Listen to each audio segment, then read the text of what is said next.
You did it again. I didn't do anything. Let's see. Every time, look, I'm just supposed to be first. That must be what it is. There's everybody in chat would agree with you. Everybody's team Misty. Hey, well, Hey, y'all. The nice one. Hey, y'all. How's everybody doing? Thank you for joining us. Sorry we ducked out on Father's Day, but Misty's got a husband and I'm a dad, so we took a weekend. But to make up for Father's Day? Yeah, it was great. It was great. Yeah. How was yours? That was nice. It got here after Father's Day, and I wasn't expecting it. And all my friends on Facebook are like, "Ooh, wow!" Just let me say, I had nothing to do with that. I've always wanted a Gibson, but I'm not going to buy myself a guitar that costs that much money, and because I'm tight. But my wife is not, and my wife will just blow money. And she asked me what I wanted, and I was like, they got a Taylor on sale that I wouldn't mind having. And she got me a Gibson J45, and it's beautiful. It's awesome. I love it. I'm nowhere near good enough to own something like that, but whatever. Yeah. I got it, so I'm keeping the damn thing now. How was JR's Father's Day? Did y'all do anything? Well, they did over at Mom's. I was in a crappy mood, so I didn't. You've been in a crappy mood your whole life. I don't know why that would make any kind of difference. Well, it was really bad. Really bad for the past probably week and a half, 2 weeks. Normally, y'all, just so you know, Misty gives me shit on almost a daily basis. She blows up my texts and stuff, and it's normally fucking with me and everything. You know, it's true. I got the text, Misty. I'll show people. And anyway, because she's an ass. Everybody that's Team Misty, you think she's nice and sweet. I know that you just like the glasses and the pigtails, and she seems nice on the show. She's an ass. But anyway, she even left me alone for the past week and a half. You're so full of it. JR, there's a reason her husband is Team Spence. Okay? Okay? Because he feels sorry for you. That's what it is. No, I wrote the tractor, y'all. Now, this is seriously how my husband is. Oh, wait. No, you're not going to steal my thunder. You're not going to steal my thunder. He was going to tell, so I was going to beat you to it. No. She's trying to beat me to it because I was going to segue into Misty has the fucking death touch on equipment, on everything. But in her defense, she does fix a lot of her own stuff. She sends pictures. She's like, I don't know where I can get this damn O-ring from. And she's got the inside of a tiller tore apart. But anyway, go ahead and tell them about your tractor and tell them what happened. No, I'll let you tell it because, you know. You done fucked it up. Brag about it. It's brand new. It's brand new. She dropped pins on it twice. She's done messed up the deck and the blades and everything. And she ain't owned it but like 5 days. Yeah. Lost 3 pins. The front wheel has fell off from the deck and went through all 3 blades and shot out the other side. It was bad. No trying. And first thing my husband says was like, I got to text Spencer. Because you knew I'm going to bring it up. Oh, my God. All right. Y'all, look. So in this show, and I'm going to try to be serious on this one, because I really want everybody to hear this guy. This man, his name is Michael Blueler. He has an incredible encounter. He's got a YouTube channel, Red Creek Mafia. There he is in the chat right now. And everybody, in my opinion, should really listen to what this man has to say as far as his encounter and the details.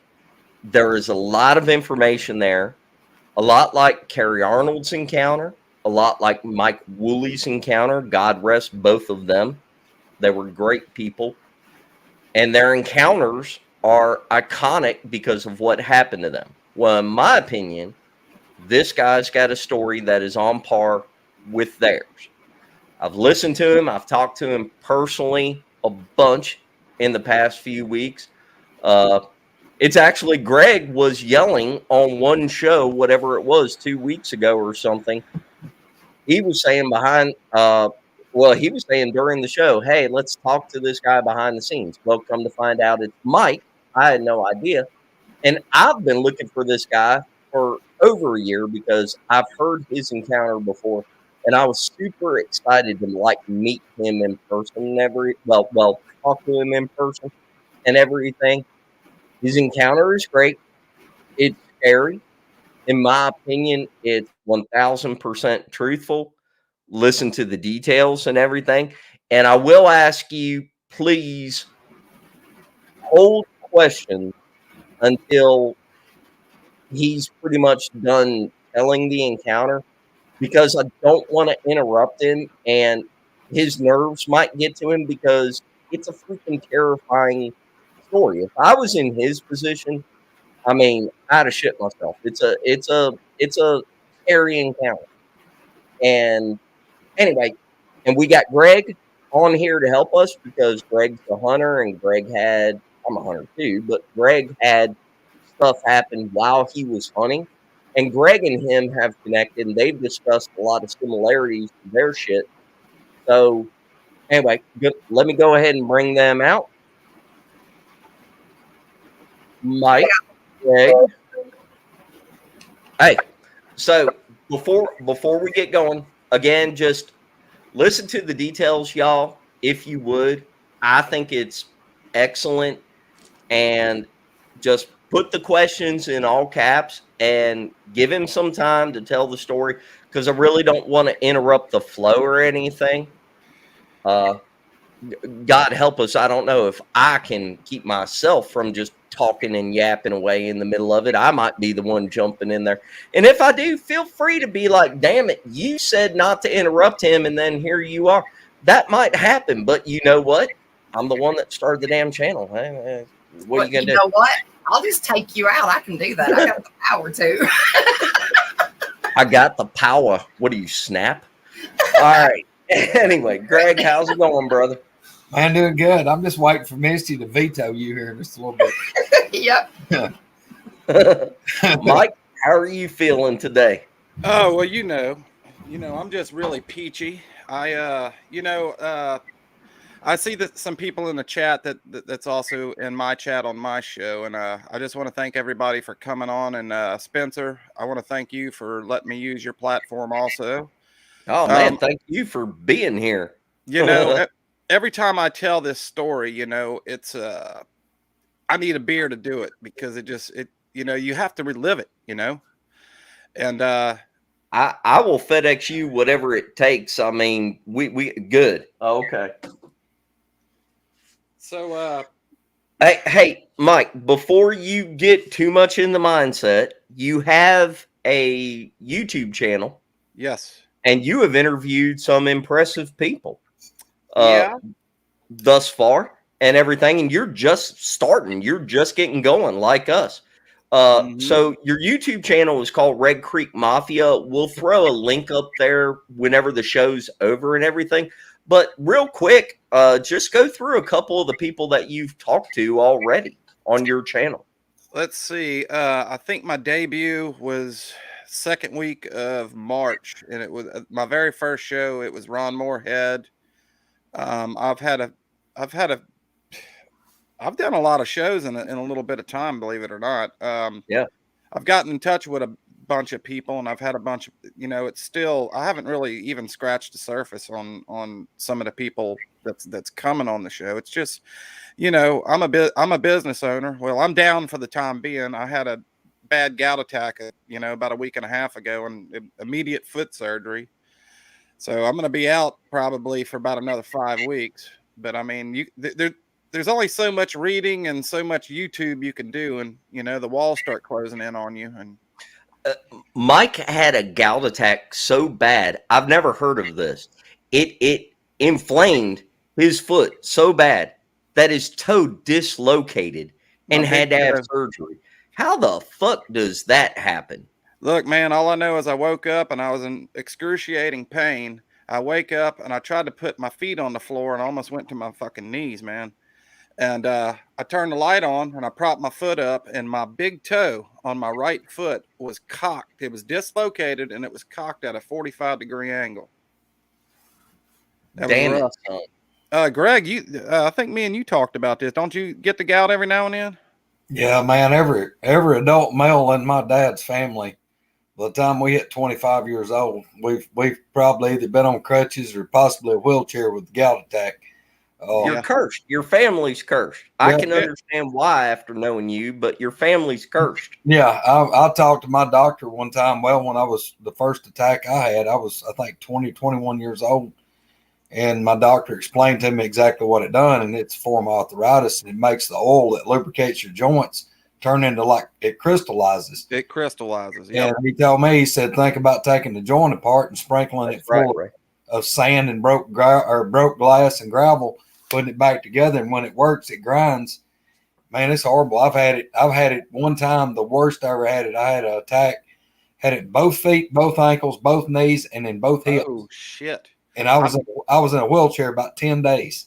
I ain't Greg, I ain't ever had it like in my joints, like in my ankle. It's usually my right foot and that knuckle on the big toe.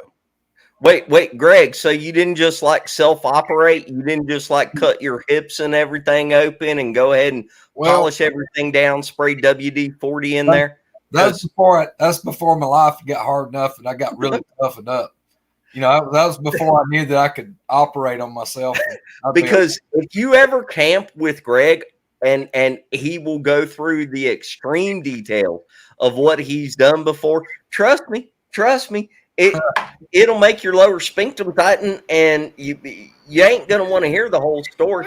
And I looked at him with a half eye the whole time. I was like, damn it, stop. All right. But most people look at me like I'm crazy, but when they hear that for a reason operation story, it confirms it. Exactly. Mike heard it. Have you told him? No, I don't think so. Look, I have to be careful. I have to vet people before I can like bring them completely into that. Yeah. I don't that you'll have nightmares about. I don't want to run people off because they never quite look at me the same afterwards. And I'm telling you, all the people out here that's watching, they're gonna have to come to a meet and greet. They got to hear it in person. Is all I can tell them. No, Bama. I just said, Bama. I just said, hold your question. But I'll let you ask this one, Mike. Before you get going, Bama wants to know, where did Red Creek Mafia come from? Red Creek Mafia was the name when I was an adolescent. About 10 miles north of me is Red Creek Management Area, the WMA, and that was our little hunting camp name. I just carried it on. Okay. And Mike, also, before we get into this story, because I want people to have the full picture. I know I've asked you a bunch of pressing questions since you and I have met and we've talked and everything. Please tell people you were Army. Yeah. And so I was I did 4 tours in Iraqi freedom, and I was 13 and a half years. But I've been all over the world. I was all over Europe too. I did a year and a half in South Korea, stationed in Ramstein, Germany. Been all over the world, man. If it wasn't for the Army, I wouldn't have seen the world, I don't believe. And I've seen, and that even touches with this encounter a little bit. I've seen the worst of what life has to offer. I've seen dead kids. I've seen bloated mom and dads on the side of the road in Iraq. I've seen the worst of what the world has to offer. And still, after seeing all that, nothing prepared me for what I'm about to tell you guys. Including you've seen your own people right there with you. Absolutely.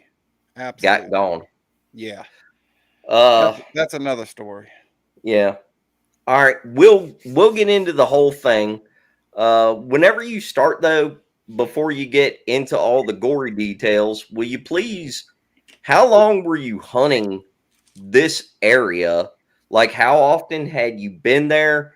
Can you describe the lay of the land? Can you Yep. describe like the weather, all that stuff? Please, as much detail as you can.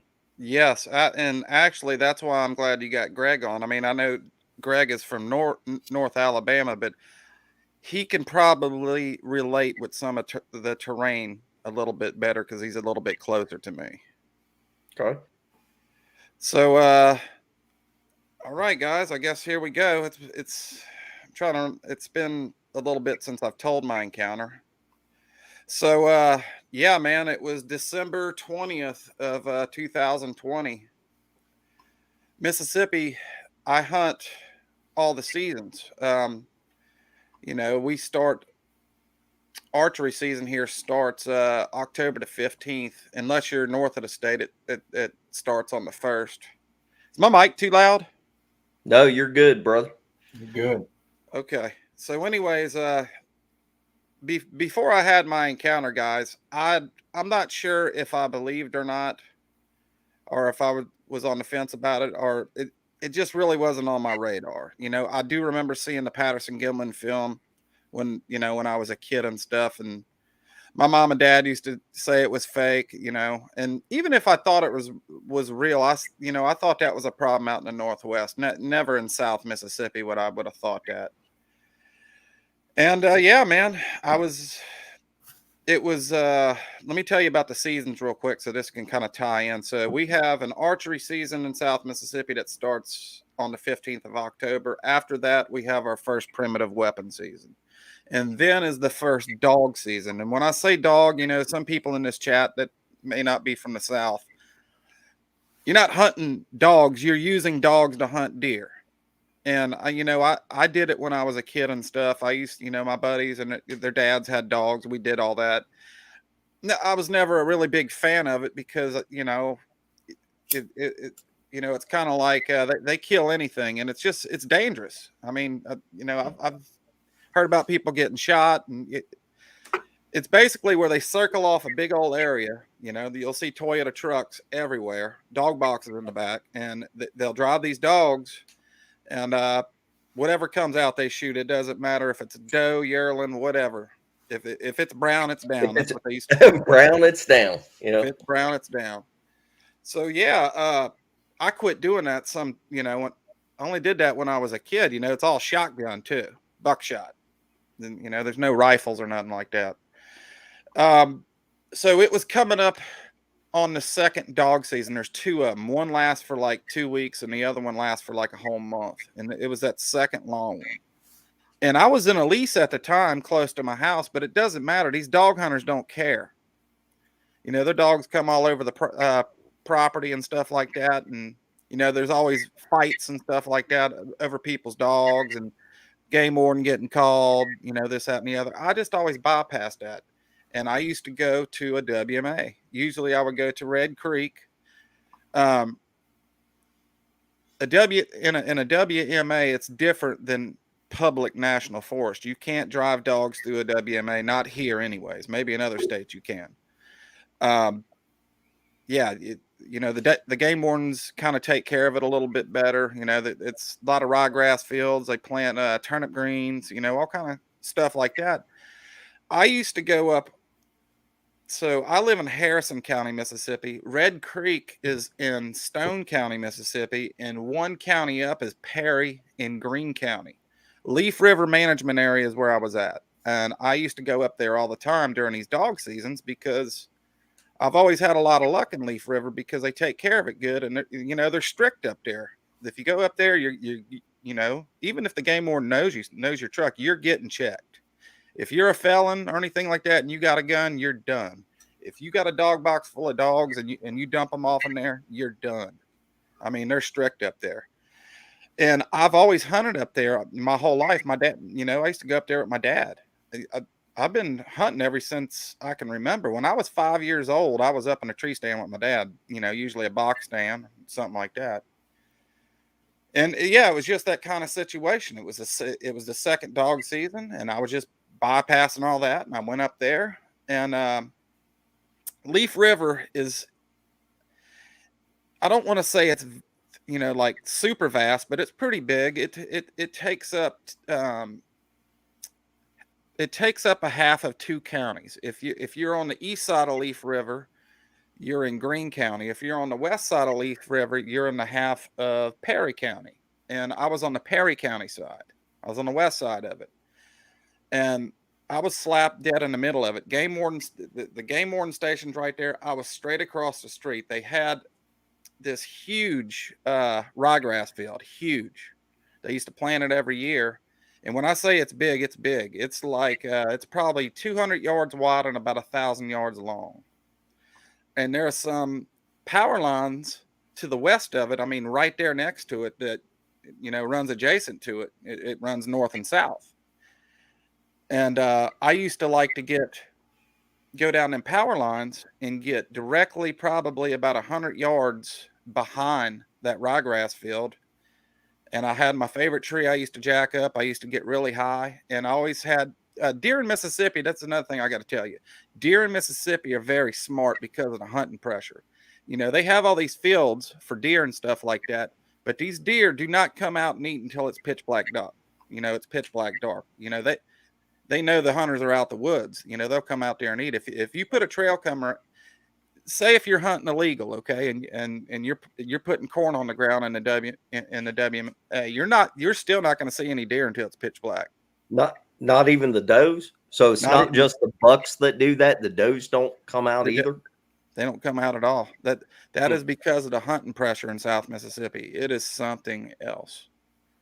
And yeah, I mean, I go up to Illinois once a year and hunt too, and I can see what I want, during the daytime. It's just because the less hunting pressure. So, the terrain in South Mississippi, it's pretty bad, man. There's a lot of undergrowth, a lot of gallberry bushes, a lot of briar. And it gets so bad to where the forestry comes in once a year, and they'll burn, huge sections of South Mississippi just to kind of control it a little bit, the prescribed burns. That's why if you're hunting public land and you got trail cams out, man, you got to like really watch it, because your stuff can get burnt up. Right. So yeah, it was, Mississippi's pretty flat. I mean, we don't have any mountains. We got like one on the top of the state that I know of. But we do have some hills and we do have some ridges, but I mean, it's pretty much flat land for the most part. And this particular spot that I hunted it for years. I knew it like the back of my hand. And I always done really good in this spot because I would get behind this ryegrass field and I always get up super high, 30, 40 foot. If the wind's not blowing, I've been up 50 foot before. I know that's kind of high. That is high. Yeah. Now, were you climbing that high to keep your scent off the ground? I was climbing that high for that and sight. Did you, whenever you were in this area, I do have to ask this because I think it's pertinent. I think it's pertinent for the story. If you've hunted for a while, do you know anything about thermals, like going up in the morning and down in the afternoon? Yep. And all that kind of stuff? Yep. So when you were sitting up that high and you said you've been hunting there for years, I assume that technique worked for you. You got up high enough, you were looking down. So there's a good chance that your scent wasn't on the ground right there in that area, right? Well, yeah, that. And I used to get up my tree, like say it's getting dark at 5:30. I was up my tree at 1 o'clock, and that was for my scent too, to let it get out of there from walking in, and I always hunted. I always hunt the wind. If the wind's not hitting me in the face, I'm not going to be there. I was facing west that day, because I had to, because they did not burn the woods that year, and everything behind me, even though I was up high, I really couldn't see good behind me, and to my left and right, I couldn't see at all. It was super thick right there. All I could see was the power lines, and I could see pretty far because I was only about 30, not even that, probably 20 yards off the power lines. Okay. On the east side. Right. But I can still see down the power lines to the north and the south. And I always had good luck in that spot because right before dark, and man, I mean right before dark, I would always catch these deer slipping in to move into, and they would sit right on the side of that field. And when it gets dark, they would come out. But I've always had really good luck right there. I've killed, a couple nice bucks there because I would catch them slipping right at dark, just about. I mean, these things right at dark. And yeah, man, it was just a normal day. I've been up there, and I've always seen a lot of deer up there too. I tell Spencer to quit interrupt. Oh, Don't listen to him, Mike. Spence is good, man. Spence is good. Yeah, it was a normal day, man. It was nothing out of the ordinary. You know, it was cold. I remember it was a little cold. You know, it was in the 30s, and it wasn't blowing too bad. And I had a little northwest wind. It was hitting me on the right, the right of my face a little bit. I got up, man, early like I usually do, and I sat there. And the first thing I noticed, as time was passing, no action at all. Not a squirrel in a tree. I'd always at least see a fox squirrel, or at least hear squirrels even right before dark. They'll start barking and stuff when deer are coming. But I didn't have none of that. And it got to be, it was just weird. It was weird to me. I didn't hear nothing, didn't see nothing, no nothing. It was like there was no birds, no nothing. And it was just, usually when I'm in that spot, I get action of some sort, something. And there was just nothing going on, man. And I guess it got to be about, I was starting to, I was kind of mad. It got to be about 4:15, and I finally hear something behind me. It's probably, when I first heard it, about 50 yards behind me, directly behind me, east. And whatever it was, it sounded super heavy. Like I heard limbs popping and breaking and stuff like that. I said, and Leaf River is full of hogs. There's a lot of nice deer in there, but there is a lot of pigs in there, a lot of pigs. First thing I thought, hearing the weight, I thought it was a pig coming. And it didn't come in fast at all. It's not like it, and at that time I wasn't, listening to see if it was bipedal or nothing like that. That was not even on my mind, not even on my radar. I'm thinking it's a hog coming in because of the weight. But it's not coming in too fast. It's not coming in too fast at all. And it finally kicks to the right and starts coming in on my right. And it gets about, I'm trying to look for this thing, but the undergrowth, all the gallberry bushes and the briars, whatever this was up under it. That's why I think this thing was probably belly crawling. I don't know. It gets on the side of me and stops. And all of a sudden I hear heavy breathing, like almost like labored breathing. And I'm thinking to myself, it sounded, whatever it was, like it was congested, like it had a cold. It was breathing really hard, whatever it was. So the first thing I said, maybe this is a pig that got shot, and this son of a bitch is going to sit here and die on the side of me. Maybe that's the blood in its lungs filling up. I didn't know, but I didn't, if somebody would have shot, I would have heard it from 2 miles away, especially if it was a decent sized rifle. But I didn't hear none of that. And this thing just starts breathing on the side of me. And it wasn't long, probably a minute and a half. And everything stops. Everything stops.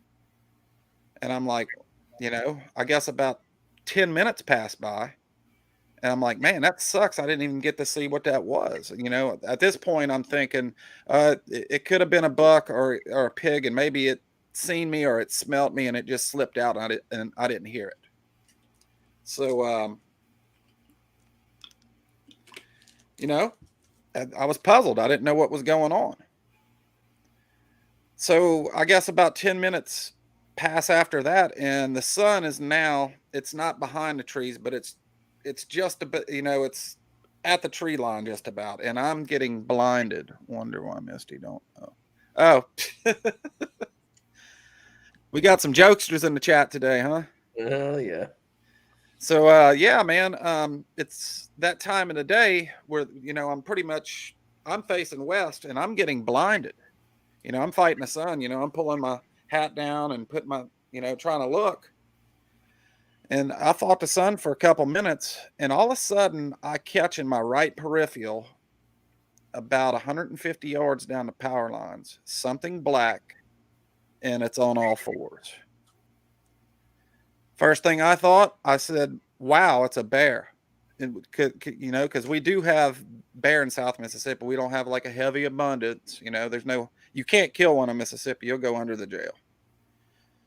But, you know, I wanted to see it, but I had to switch left hand because, you know, I'm right-handed when I shoot, and I'm right eye dominant. You know, I had to switch over and look, you know, I didn't want to make too much movement, you know, and I had to, you know, get figured, and I seen it, and, you know, I was trying to find it in the scope and I was way off. And finally, whenever I got to it, this thing is sitting down. It's sitting down. It's got its knees up just like a person. You know, even after my encounter, I actually like Googled like pictures of like black bear sitting down. It wasn't even close. Nothing close. What do you mean it had its knees up just like a person? What do you mean? It was sitting down. It didn't have its legs like it had its back to me, but I can see on the side of it, you know, a little bit. It didn't have its legs like straight out and its feet up. It's like it had its knees up, but it was sitting down. And its left hand was digging in the dirt next to it, you know, just kind of like pawing in the dirt. And then I switched back over, you know, because he wasn't facing me. I switched back over right-handed, and I looked at it, and I cranked down, you know, I had a Leopold VX3 on that gun by 50, and I cranked down on him real good. You know, I'm still thinking bear at this point. You know, even though I seen the legs up and all that, I was thinking to myself, maybe that's just a weird angle I'm looking, you know, or something like that. And the very first thing I noticed was the hair on the back.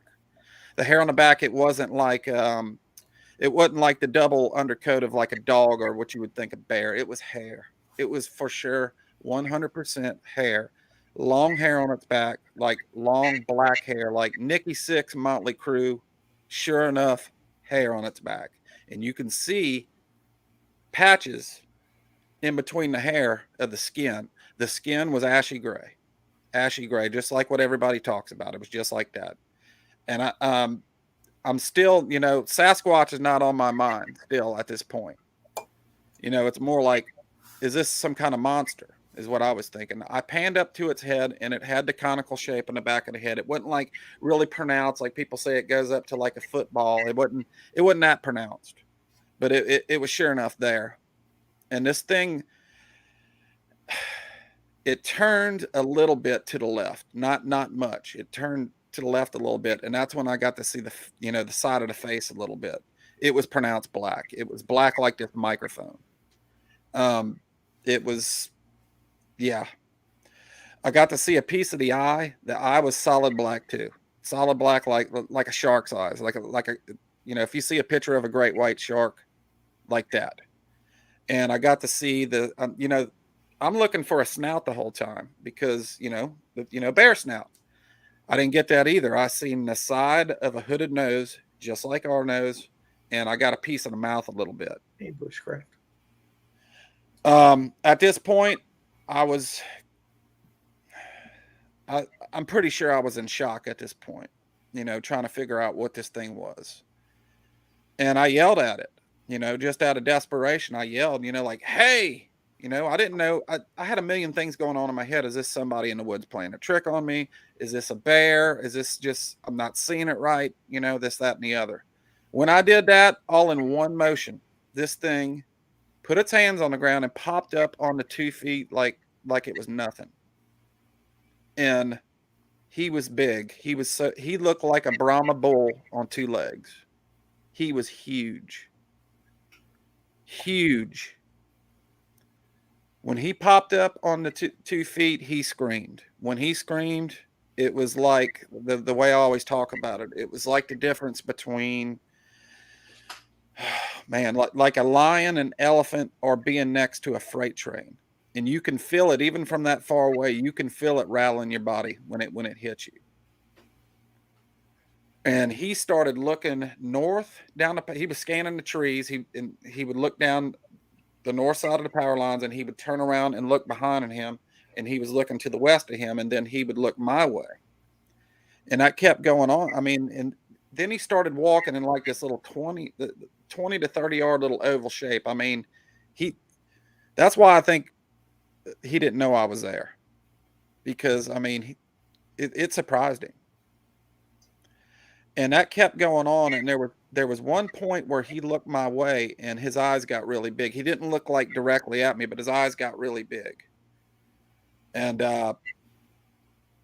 that's pretty much whenever I was trying to stay still because I didn't know what it was, but I guess he busted me in some kind of way. And you see the Patterson and Gimlin film, or you see the Freeman footage and stuff like that. It's always them walking away. They don't want to be seen, this, that, and the other. It was complete reverse. He walked straight to me. Mm. And when he started walking to me, it was the way he was moving.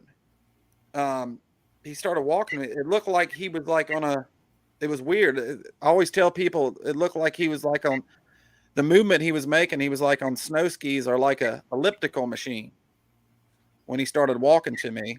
So I looked down at my gun. This is pretty weird right here. I looked down at my gun. I had a Brown and A bolt 7 mag at the time. I unbolted it, pulled it down just to make sure I didn't dummy up and not have one in there, and slammed it back shut. 3, 4 seconds, 5 seconds. That's giving it a lot of time. When I look back up, he is 40 to 30 yards away from me from 150 yards. Explain that. I can't. So he gets to me, and there's a dogwood tree right to my left. He walks around that dogwood tree, and there's a branch that comes out, and he wouldn't like duck his whole body, but he would just kind of move his head around it. And I went back to that spot. I'll get to that part. But it was basically a staring contest. I put him back in the scope, and when I looked in there, it was just like a big black blob. I had to power my scope back down, and when I got the correct yardage, man, that's when I really got to see him. The face was pronounced black, just like I said. The eyes were solid black, but they weren't round. It was more like an almond shape. His nose was like ours, but the bridge was a hell of a lot wider, and his nostrils were a hell of a lot wider too. The hair on the top of the head wasn't long like the hair on it. The hair on his chest was just as big as the hair, just as long as the hair on his back. But the hair on the top of the head wasn't long at all. It was short and spiky. I don't remember seeing the feet. You would think that's. I didn't know what it was. I still didn't know what it was. I thought at this point I was going clinically insane. And that went on for some time. He did like a yawn kind of thing, and he opened his mouth up. I don't know if he was trying to barrel his teeth at me or whatever, but it looked to me more like a yawn. And when he did that, that's when I got to see his teeth. His teeth, I didn't see any like sharp canines or anything. It was all flat, square like ours, but much thicker. Like, a lot of people say like big white chiclets. It was exactly like that. And his teeth was not discolored either. His teeth were white. That's why I don't know if this thing might have been a younger one or not. I don't know. Or, I don't know how these things age, but I guess if you would say maybe if you look at it as a human, maybe 21 or 22, something like that, a younger one. I've seen his hands. His hands were they were like ours, but the fingers were much longer and they were big around. He had like banana hand. They were big. And also, I don't want to leave this out here. When he opened his mouth up, the inside of his mouth, the gums and stuff was all like, it wasn't black like his face, but it was like real dark purple at the time. His knees, I don't want to leave this out either. when he was walking to me, when I seen him walking, and when he was standing in front of me, you know how when we stand straight up, we lock our knees out. He did not. He had like a slight bend the whole time, And there was a couple, and you can. This wasn't no. People like to call these things monsters and creatures, and this wasn't no dumb animal like you would think, like a rabbit or something like that. You can see in his face, this thing was a thinking person.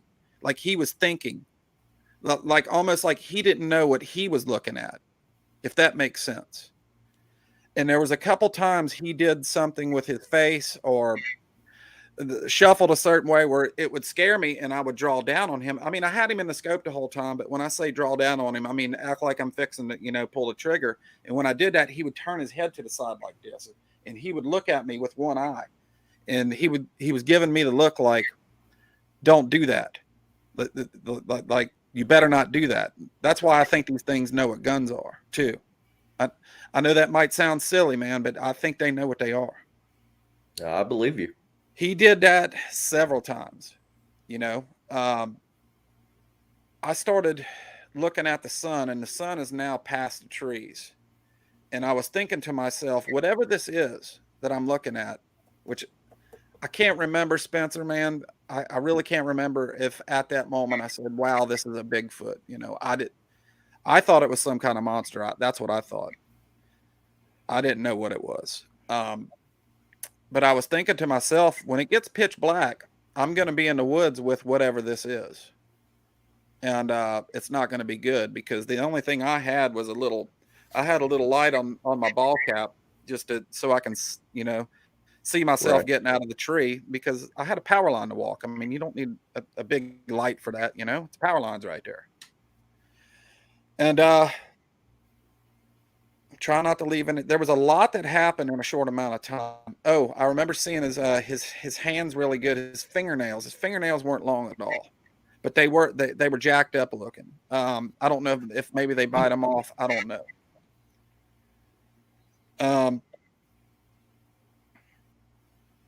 Yeah, this gets bad right here. Give me a minute. Is that okay? Yeah, man. Take your time. We'll go through some questions and everything after you're done. I just want you to take your time and give as much detail as you can, pretty please, and just like get it all out. I hate for you to have to go back and relive it, but I know that you're going to in order to tell the story. And if you got to do that, you might as well tell everybody every single thing you were thinking and feeling while you were doing it. Oh, I know. I've been there. I know what he's talking about. When it hits on you that you're looking at something or having something happen that's not supposed to be real, but it's happening, and then it dawns on you that, like what he's talking about, when it dawns on you that you got to get out of the woods, that's when it gets real, guys. When you go through these stories and you tell it, anybody that hears me tell my stories when I'm serious about it and I'm not cutting up with y'all, you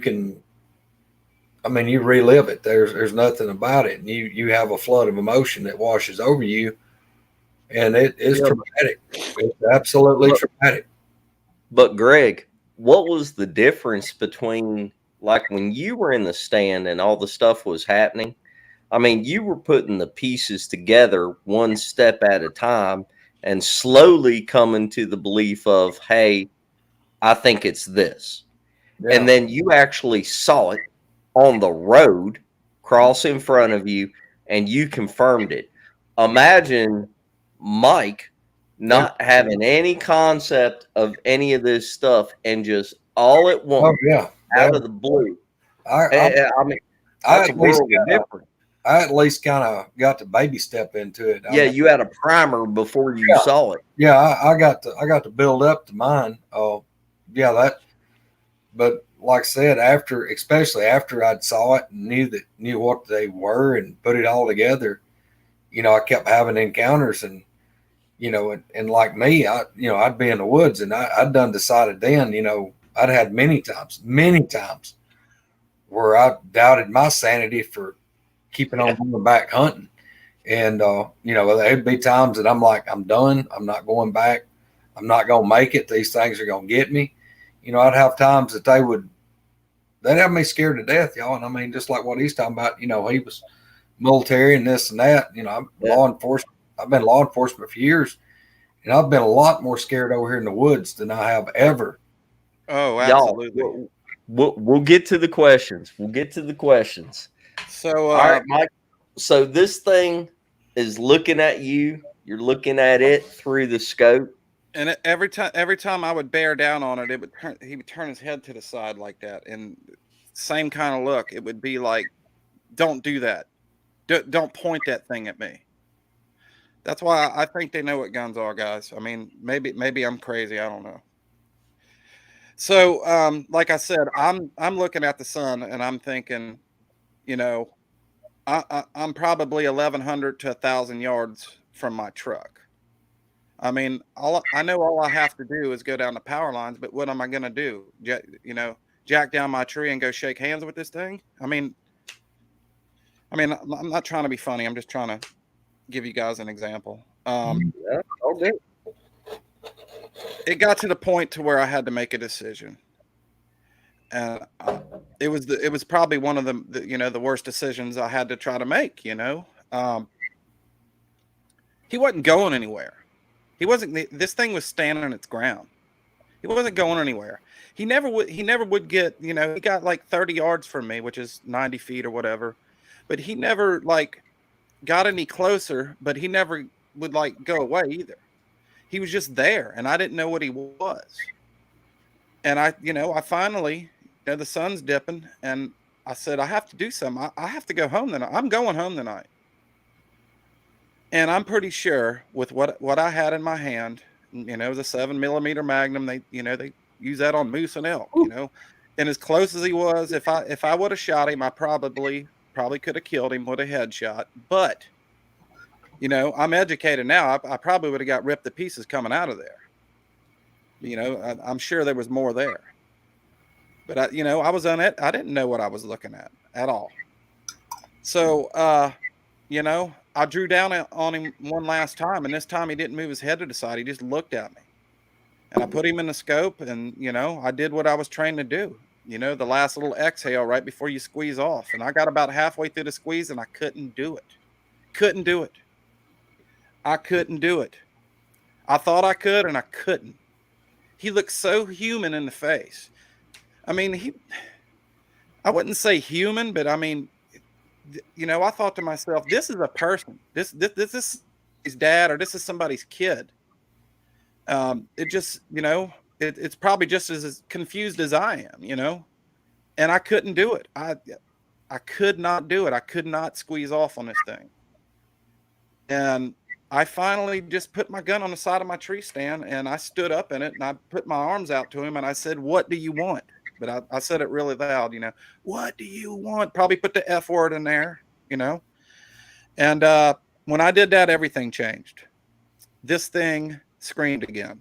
And when he screamed, it was very close, 30 yards, give or take. But it was like a draw up. And when he turned it loose, his whole face, his eyes, his nose, his mouth just melted. It was like deformed looking. It was like his face distorted. And it's like his eyes, his nose, and his mouth turned into like one piece of meat and protruded out about 12 inches. And he screamed, and it just looked like flapping meat when he was screaming. And it was so loud, and it was so powerful. I thought it was going to knock me out of my tree stand. I mean, I don't remember if it made me physically sick. I don't remember nothing like that, but I remember I was scared after that. And when I did that, he went back down to all fours, and he hauled ass across the power lines. But the way he was running on all fours, it didn't look right. You know, a lot of people say they're better on all fours, but it was super fast. It was super fast when he ran off that way, but it looked really strange. It looked like, Spencer, I don't know if you've ever seen like a big dog, like a Great Dane or something like that. Yeah. When you see it run, it's kind of lurpy. Yeah, exactly. That's what it looked like when he was running off. And when he got to the other side of that power line, like every 15 seconds, he was turning that. He was talking. He was doing that. I can't do what he was doing. You know, that Tasmanian devil, that kind of that. Oh yeah, yeah. He was doing that in between his screams. He was ripping up full-grown gallberry bushes out of the ground and chunking them out in the middle of the power line. He was knocking trees down. He wasn't knocking down like big old 300-year-old yellow pines, not that, but he was knocking all kind of stuff down. And I stood up in my stand with my rifle. I'm trying to pinpoint this guy, and I couldn't see him anymore. Every now and then I would see like a piece of his shoulder over there. I'd see a piece of the top of his head, but he was going batshit. But he was moving further north. You know, I'm still trying to pinpoint this guy. And there was one time I seen him again. I seen like a shoulder or something. And then all of a sudden he crossed back onto my side, but it was even faster that time. It was just like a black flash. Now he's on my side again, but he's further north and I can't see him because of all the undergrowth. And he's going and he's going and he's screaming. Like I said, every 15 seconds, he's turning that loose. When he screamed in front of me before he ran, I want to tell your audience what that felt like. It felt like I was holding on to like a jackhammer. It was that powerful. There's people that I've told this encounter to that asked me if I had like blood in my urine and stuff after that. I don't remember that, but I don't know. So he gets further, you know, he's pissed off, but it's like he's getting some distance on me. And I'm thinking to myself, you got to go now. And I kept psyching myself out. And I said, no, I ain't getting down. No, I can't get down. This thing's going to kill me if I get down.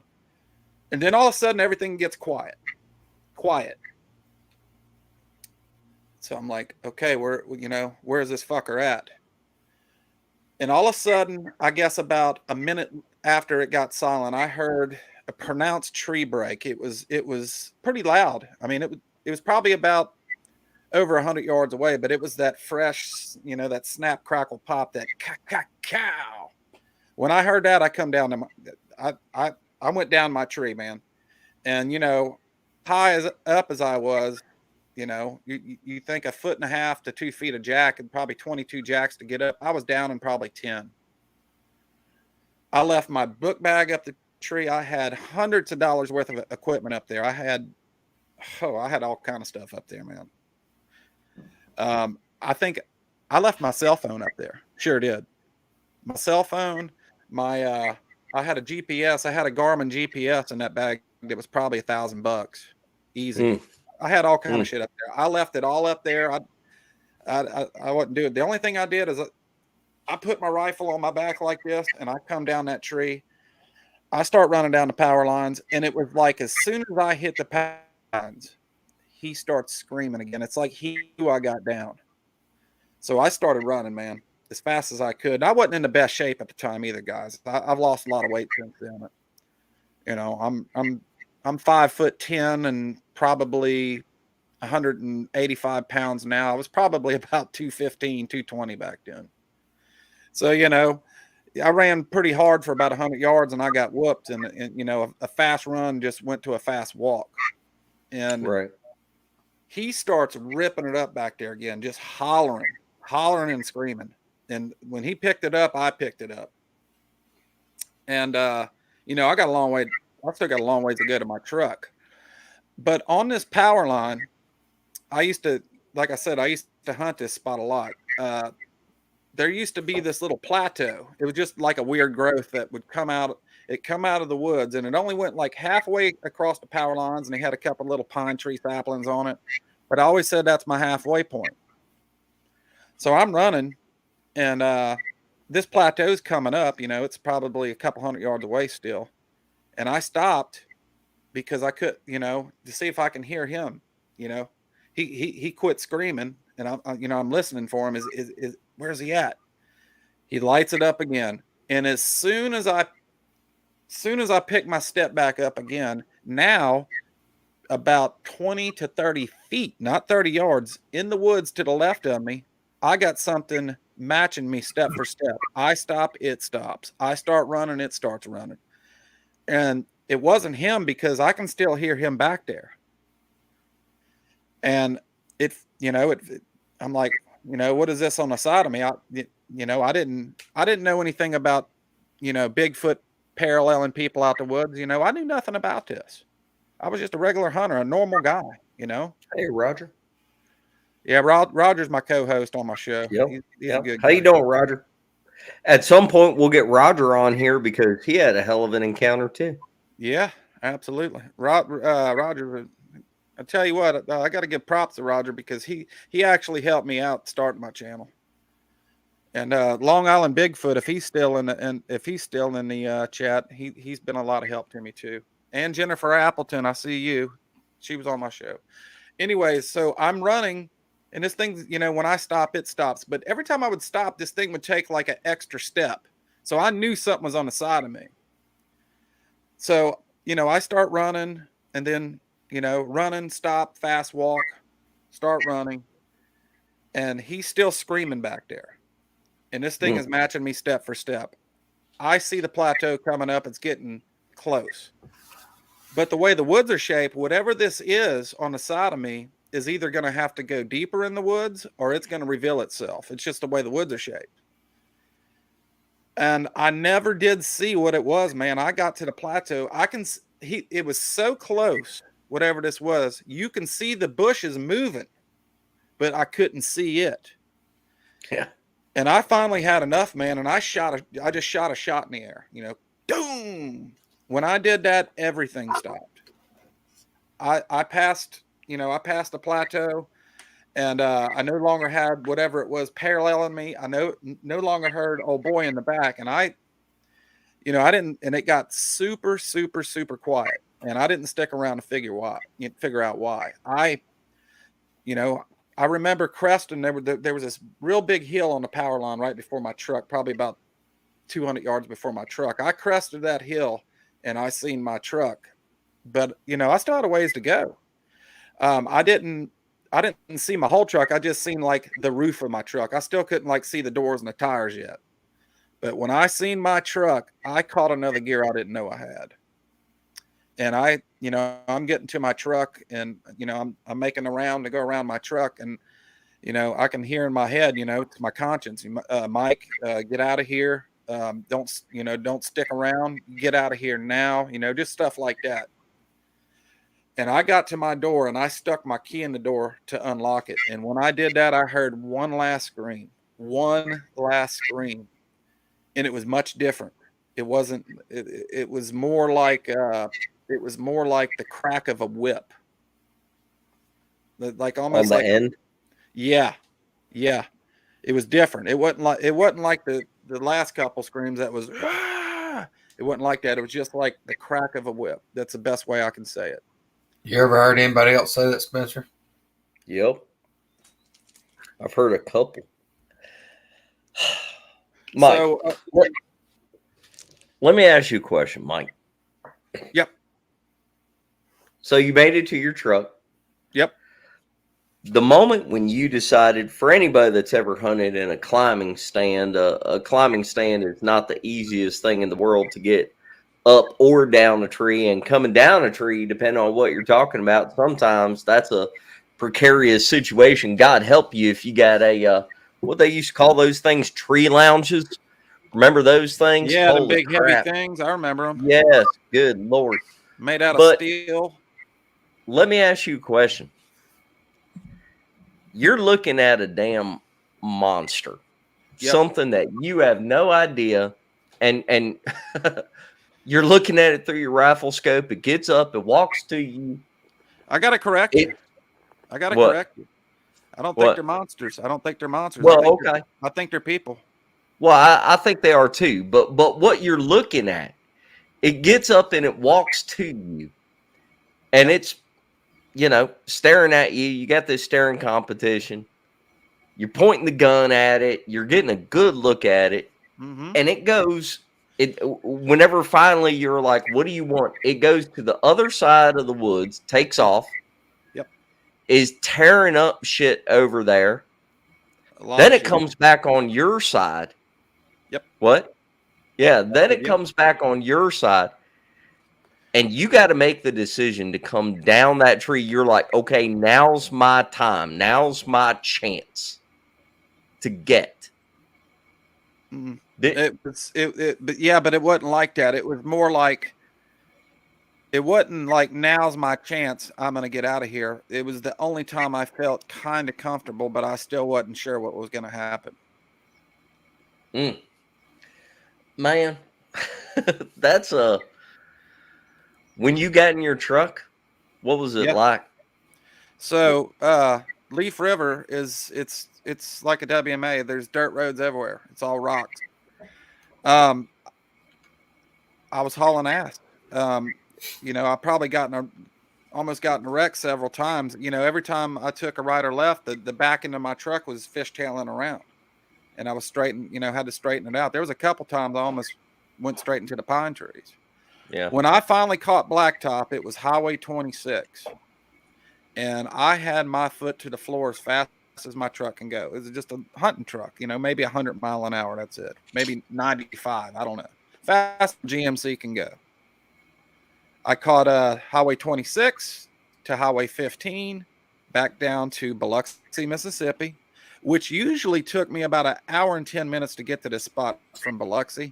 Took me about 45 minutes or 50 minutes. I get home, and I'm in the middle of the city now. It's nighttime, but it's not too late. I guess it was probably 7 o'clock, in between 7:30. It's cold outside. It's in the 30s. And the first thing I did is I took my rifle. I was psyching myself. I was in the city with lights and neighbors, and I was still psyching myself out of, should I even get out of my truck? And I'm in the middle of the city. I remember throwing my 7 mag on my bed in my bedroom, and I just turned the shower on as cold as it can go. And I sat there and laid in the fetal position for about an hour. I can remember getting out of the shower and I guess it was the adrenaline dump. I just passed out on my couch, and I slept a long time, probably 8 hours like that. And I woke up, Spence and Greg. I thought this was all a dream. I thought, I said, what a terrible nightmare this was. What a terrible nightmare. And then I walked in my room and I seen my gun on my bed. I was like, wow, it happened. Yeah. Took a lot out of me. Took a lot, man. It took me 6 to even talk about it to anybody. First person I told was my dad. That took 6 months. I didn't go to work. I lost my job. I had a good job. I was a warehouse manager. I was making, I was probably making 60, 70,000 a year, which is good money for down here in South Mississippi. I lost my job. I wouldn't go to work. Forget about the woods. Half of my family live, north of Interstate 10. They live out in the woods. I wasn't going to no holiday events or nothing like that. I wasn't leaving my house. It turned me into a total recluse. The very first person when I finally said, I have to tell somebody, I have to, I started watching YouTube and reading books and, shit like that. The first person I reached out to was Wes Gurman on Sasquatch Chronicles. I just emailed him, and I didn't leave anything out. I just emailed him and I sent it. And I'm going to tell you, 2 to 2.5 hours later, I get a friend request from him. He's like, "You got to come on my show." And I was like, he's like, I said, I don't know, man. I was freaked out about it. And he says, he was like, you're going to be okay. He says, it's pre-recorded, and, and I'm going to tell you, when I told my story on his show, the very first time I told anybody, we had to start over like 7, 8, 9, maybe 10 times because I lost my shit. I couldn't talk, I'm a lot better now than what I used to be. A lot better now. And that following hunting season, when it came around, forget about it. Anytime that I would just drive on the interstate and I would see the woods, it would just mess with my mind, It would mess with my mind a lot. I think that hunting season, there was one time I was behind somebody's house in a shoot box stand, and I had somebody with me. But when dark got, when that sun started going down, I'm like, we got to get out of here. We got to get out of here, freaking out. And then this season that just passed came along. And so that would be exactly 1 year from now. I started, getting ballsy again. Do you want me to talk about the second encounter or no? Okay. Yep. Okay. This wasn't a visual guy. Spencer, you want to answer some questions on this story? Yeah. All right. And for those of you in chat said hold the questions till the end. I see nobody listens. Team Misty, but whatever. Mike, you got a shit ton of questions, but I got some. Bring them on. Too. Well, first of all, a lot of people want you to describe exactly what it looked like, how tall it was, and all that kind of stuff. But let me go back before that. Let's kind of go chronological order. Okay. When it walked out, well, you said you heard the heavy breathing and everything. That's correct. Before it got quiet, and then you saw it out there sitting on the power line, right? Yeah, and what's funny about it is, like, I told you how thick it is in there. You think even 150 yards away, as thick as it is, that you would maybe hear it come out. Maybe, I don't know. It's almost like it appeared. Do you think, and this is just my question, I'm just wondering, do you think that this thing, whenever it got close to the edge of the woods where it was going to be out in the open, it was going to be out in the open when it got out to the power line, do you think that this thing intentionally became quiet and stealthy and snuck out to the power line? And also, you were looking down the power line because you were looking for deer waiting to come out on the power line.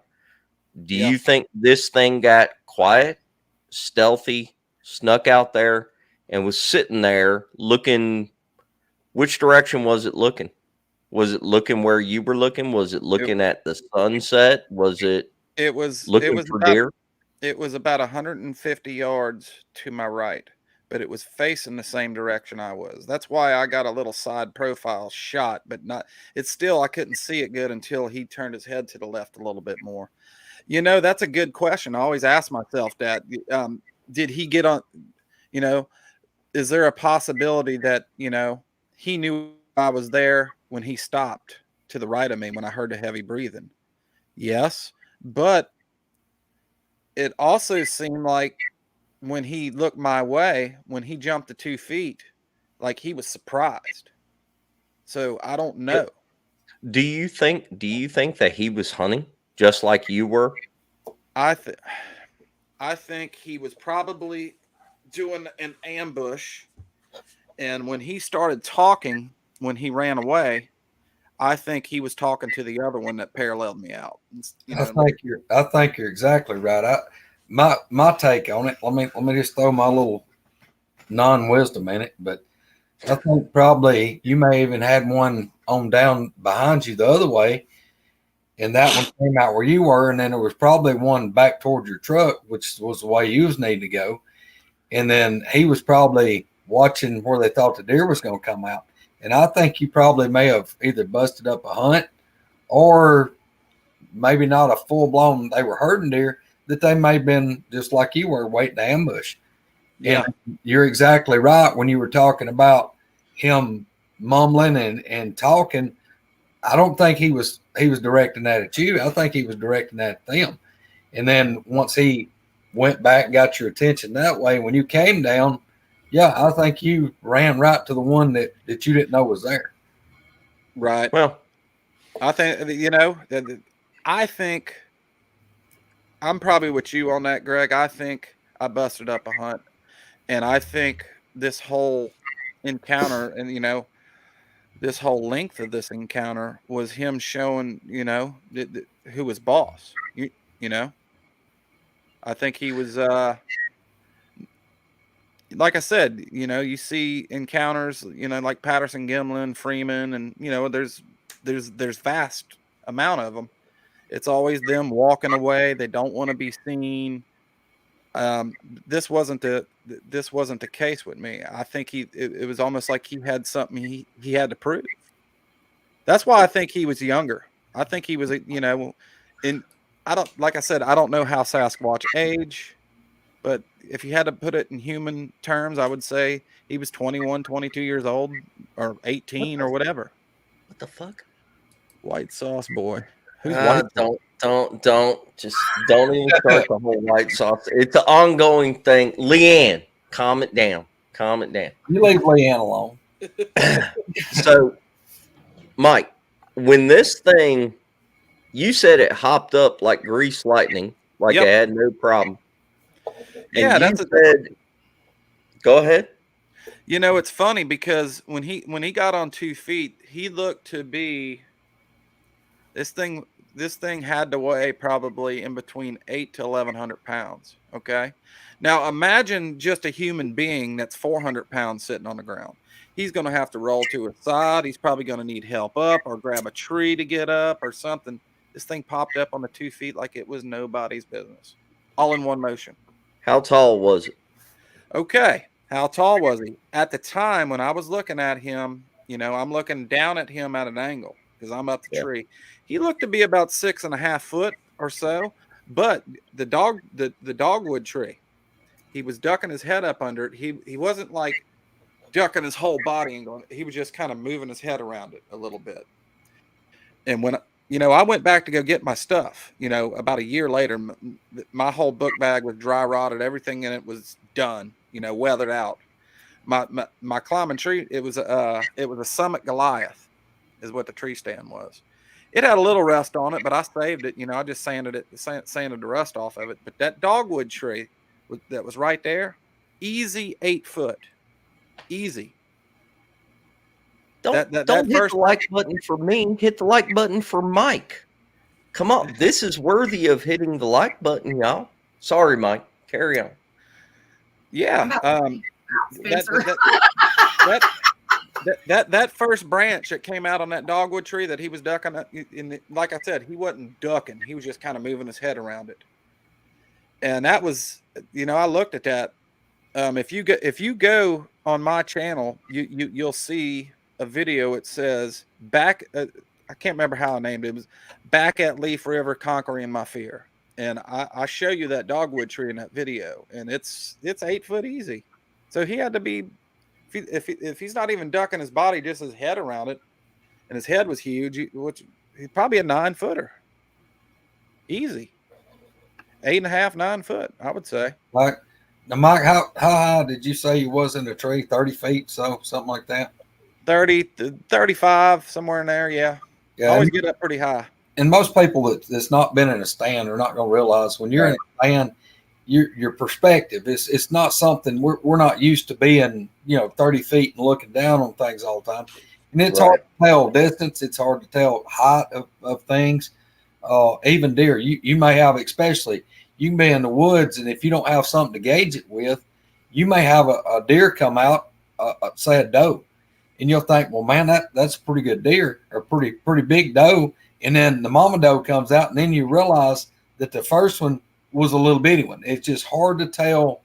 Even with a rangefinder, and the distance is off. Yeah, you get a total different perspective looking on everything. Yeah, that's like when you're bow hunting, you got to compensate. You got to compensate for that height. In other words, if you're shooting at something that's 30 yards away, 40 yards with a bow, and you just do it on the regular 40 yard from level with the ground, it's going to go over the target. Oh yeah. Now on like the power line, the question I meant to ask you, now if you went over this, I may have missed it. Now, was this power line? Is it like wooden pole power line, a small line, or is this like the big steel tower? How wide are we looking at? Like on? Yeah, it's double wooden pole power line. Okay. So 30 yards, 40 yards wide. Probably, a little bit bigger than that. About 40 yards wide, I would say. somewhere around in there. When it ran to the other side of the power line, when it took off, and you said it was fast that time, and it was like a blur coming back. Like, what are you talking about? Did it look like a cheetah? Did it look like a horse? How fast compared to a person? What? Faster. Like Faster. just like I heard it coming through the woods, and when it blasted out, it just looked like a black flash, just like a zip across. That fast. Hmm. And I could say that with a straight face. Mike, it's hard. Somebody that's never seen one of these things move like that. I've tried for years, since 2009, to tell them how they move, and I'm a man of words, but I yet have come up with a way to sufficiently describe what I've seen. And it's and I truly believe unless somebody sees what I've saw, I can never do it justice to explain it on how quick they move. I mean, I just can't. Yeah, it's incredibly fast. It doesn't make any sense because of how big they are, how they can move like that. You know, you even get back to some of the Coonbo stories where he's seen one in Mississippi belly crawl on some sand, and look, this thing was just using its fingers to belly crawl. And you know how big they get. Yeah. Speaking of fingers, Greg the Hunter asked if it had any extra digits. You got a good look at its hands. Did it look like ours, except for way bigger? It was 5 fingers. The fingers were much longer, and the circumference of the fingers were like bananas almost. What about the thumbs? Were the thumbs further back like an ape? No, it was human looking. Human looking? Yeah, And that's why I think. Go ahead. Well, I was going to say, you said you got a good look at even its fingernails. Mm-hmm. They were jacked What do you mean by that? What do you mean by that? They were rough and gnarly. Rough and gnarly, but if you take and look at your fingernail, you know how you got that little white moon right there. Cuticle. He had them. Yeah. Yeah, he had them white moons in there, but the meat was like purple, or not black, but like a dark purple, like ours though. But it was like they were cracked up. As his fingernails were cracked up looking, but they were short. You could tell that this thing used its hands a lot. You know, like if you look at somebody that does heavy construction, you know how their hands are kind of callousy and jacked up looking. It was just like that. So you didn't see extra knuckles or an extra finger. They looked like ours, but they were way bigger. Definitely roughed up. Like I said, his hands were much bigger around, much longer, but there was 5 there. There wasn't 6 digits like you hear about the giants and stuff like that. And even when he opened his mouth, it was big, man. He didn't have big lips. Did not have big lips. He had a very big mouth on him, like big enough to where this thing could.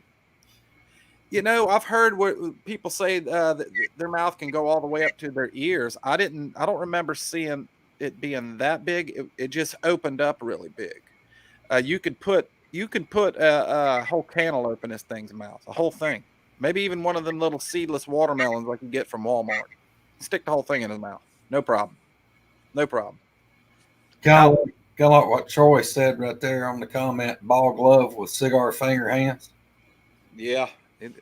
It was big, man. A lot of stuff happened, and that encounter, you know, I've replayed it and done the time, thought about it. That encounter lasted just the face off before he ran away and stuff. That was probably 20 minutes. 20 minutes. Look at 20 minutes. Yes. Looking at this thing. Mike, the one thing that I want to cover, and I know the answer before this is I guess what you call it, rhetorical question, because I know that I've been there. I know where it's at. I know the answer for me, and I'm sure it's going to be the same one for you. you're gonna have the Doubting Thomases going, well, if you had this encounter, why didn't you record it? Why didn't you video? Why didn't you take pictures? Because I guarantee you, even some of the folks that's in the chat's gonna have that thought hit their brain. And I'm gonna say the answer before you even get to. You were more worried about saving your hide than you was getting a picture and proving that to any damn body. Well, anytime I hunt, of course I take a cell phone with me, in case an emergency or something like that. But when I hunt, I'm like a statue in a tree. I'm sure a lot of people when they're hunting, they might flip for their phone when they get bored or whatever. I don't do that. I become one with nature when I hunt. The last thing I thought about doing was, wow, look at this fascinating creature. Let me get this on camera. You don't think about that. You think about, am I going to die? That's what you're thinking about. Exactly. Mike doesn't even post stuff on Facebook hardly. Hey, Mike, were you wearing scent blocker? Were you wearing scent blocker, or did you have a cover scent going?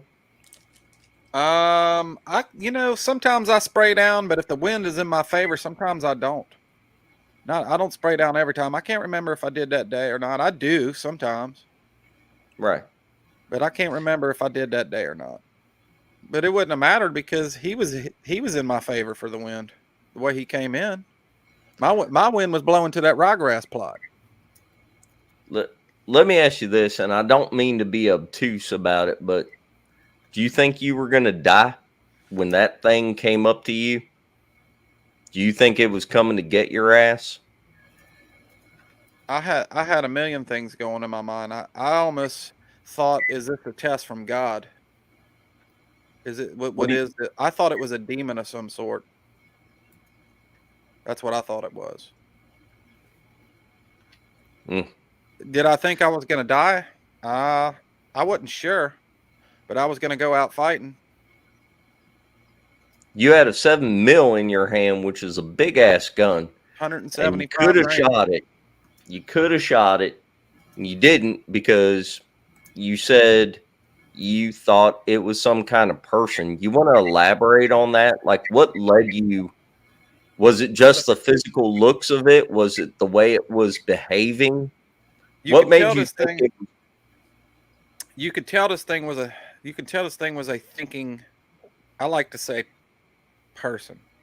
I think calling them a creature, I mean, yeah, they live in the woods and stuff like that. But it looked to me to be more of like a people instead of this creature. Maybe maybe you would consider like a dog man a creature. But this thing here had, he had 5 fingers. The only thing that scared me the most before the scream, I would have to say, would be the eyes. The eyes were jet black. I couldn't shoot it because, when I say human, it's not like this thing can walk in the American public and he would be like one of us. Not in that sense. He was more Neanderthal or caveman looking in the face. In the ears, I left that out. When he would turn his head to the side, his ears were not big at all. His ears looked like ours, but they weren't that big, and it didn't make any sense because, how big his head was. It looked funny on him. I don't know if these things interbreed. I don't know. I just don't know. I don't have all the answers. I've been doing this almost 3 years now. I'm not like Greg.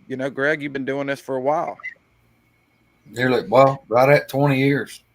I don't think there's any. I don't think there's no experts in this. I don't think anybody can be a 100% expert. There are no experts. Squatch and Holler asked emotion in the eyes and face as a question.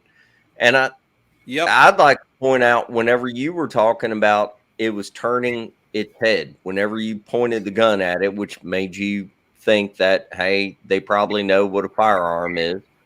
Aside from that, though, did you see emotion? I mean, like, could you clearly read emotion on its face? Yep. He would turn his head to the side and you could just see like he wasn't like, I don't know what's the best way I can explain this. When he would turn his head to the side, it was like he would keep one eye on me and the other eye would be like looking down when he would do that. And it was just, he was looking at me like, don't do that. Like, you shouldn't do that. You're not going to point that gun at me. That's what I was getting. I mean, Can you go I don't over? think it's coincidence. Can you go over in depth and just take your time what it looked like when he screamed at you that close? You've described it, but could you go over it one more time and go really in depth on that part? Yeah, because I've been describing that scream, you know, for the last couple of weeks, because I got Sibylla Irwin drawing my Bigfoot. It was like a draw up, and when he turned it loose, it's like his eyes closed, his nose flared out, his mouth got like big, and then everything went into one. It was like one big piece of meat, and then it protruded out about 12 inches, opened up, and then it was just a bunch of flapping meat when he was screaming. And then everything went back to normal when he was done. Like something out of a comic book. Like something that made absolutely no sense at all. It didn't seem like it had the what's the best way I can explain this? It didn't look like it had the possibility to do that. I don't know how all of his teeth didn't fall out of his mouth when he did that. There was so much power. When you and I were talking, there was heat on that screen too. There was heat on that screen. That's what I was getting ready to say. You described that you could actually feel the heat like a bomb blast, which you've experienced before. I mean, so go ahead. I was just going to say, out in the desert, you know, if a bomb went out 1 mile away, I mean, yeah, you knew you were safe, but you can still feel the heat off of it. I felt that. I felt that a bunch of times. I felt that when somebody shoots a big gun next to me. Mike, I've struggled with telling people, like especially the one, and a lot of these folks has heard me talk about the one that was mad about the motorcycle. That one was within 30, 35 yards of me. And when he would scream, it was like something absolutely, the sound when it would hit my body, it was like something slamming against you, and like you could feel it go through, and it would vibrate your whole body. It would like nearly blur your vision when it would do it. I mean, it was like stepping out in a gust of wind, or like you said, almost like a percussion blast off of somebody shooting a rifle close to you. You can feel it, and it just like would hit you and go through and out the other side. Feels like it's making your clothing flop when it hits you. Yes. Yeah. Know, the closest I've heard on the internet to that scream, I don't know if you guys are familiar, but there's this guy, he's mushroom hunting up north, like in the Midwest or something. And he gets that scream really close to him. I don't know if anybody in the chat might know what I'm talking about. It's all over. I've seen that video. It's all over TikTok. It would that sound was very, very close, but a lot louder because it was closer to me.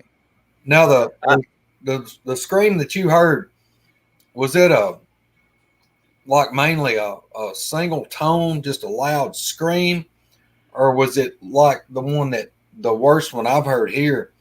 And I've told this a bunch of times.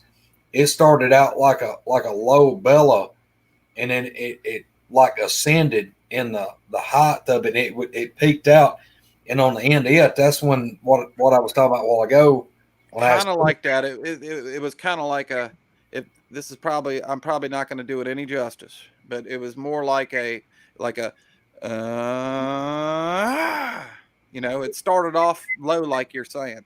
Yeah. And like I said a while ago, that's why I asked Spencer in the typed it on there if he had heard anybody else, or no, I asked him if he'd heard anybody else say that about the whip on the end, and that's what I've said for years. It's that the one that was the most horrible sound I've ever heard. I've never heard anything quite like it on the internet, because it started off like a bellow, then went into a roar, then into like a scream, and then like a high pitched howl. And when it quit, it was honest to God like a whip crack at the end. And I mean, and they're like a pop on the end. I've heard I've heard that whip on a couple people. Carrie Arnold talks about that whip. There was another guy. God, what was his name? He's from Canada somewhere that I used to talk to. He used to talk about the end of it being a crack of the whip, and I'm like, I know what you're talking about. Mm-hmm. Uh, Yeah. That, Answer that- some of there. I can't really say a metallic on the end, but it was. I mean, it's crazy because it does. It sounds. It's like a whip snap at the end. It just shuts off so fast. I really don't know how to explain it other than a whip crack. Like a Mike, bull. Go ahead. yeah, I think they mean like a bull whip. Mike, did you hear anything that sounded remotely metallic, like a metallic sound, with either the scream, or did you hear anything that sounded like a metallic sound in the woods, like metal doors or metal grinding on concrete, anything like that? No, and another thing that I did not get that you hear about all the time, I did not one time get any kind of smell. Okay. Do you think that was because of the wind direction? Could have been, but I heard that they can get so bad it don't matter. I've don't heard know. I've heard various things that make me think maybe they do it whenever they want to, like selectively, and then I've heard other stuff where it's like, maybe they do smell bad all the time. I don't think anybody really has an answer to that 100%. They don't all the time. They do not. I know that for a fact. You've had them real close to you a couple times, and you didn't, like the one whenever you were walking out, Greg, you didn't even know it was right there. Dude, I walked within 8 feet of it. It couldn't have been over 8 feet. I walked right by it. Never smelled anything. Mike, I've had them come in and be, 100 feet, and you couldn't hardly breathe. I mean, it would burn your eyes, take your breath, and they don't smell all the time. Have and, we really? and I believe Kumbo has alluded to that one they took off chasing after it got going, and they started chasing it. It left off a funk cloud for them to run through that they couldn't hardly breathe. Mike, did the thing ever stick out its tongue at you? It never stuck its tongue like out, but I did see its tongue. I did, and it was pink. Did it or did it not look like it was kind of tasting the air? I guess you could say it looked like it a little bit, but it didn't really it didn't stick it out, because if you listen to Carrie Arnold's, if you hear Carrie Arnold's encounter, it sticks it out, I guess pretty long, and it's like he stuck his head up and it was like he was tasting the air. I don't remember that. I remember seeing the teeth though. The teeth and the tongue was there, and the tongue was pink. But I don't think he was trying to taste the air. Dogs will do that if they're trying to win something. Hey, I tell you that must be pretty common though, because my buddy Kyle Conley on Encrypted Connection says this same thing. He said when he had his encounter up north, whatever, he said the thing actually stuck its tongue up in the air like it was trying to taste the air. Why don't you? Would you mind telling us about the second time whenever you went back to hunting again? So, that following year, I couldn't even really get in the woods too much. I had like I said, it was just one little time in a sheep box behind somebody's house, and I had somebody with me, and I couldn't hunt the dark. It just creeped me out too bad.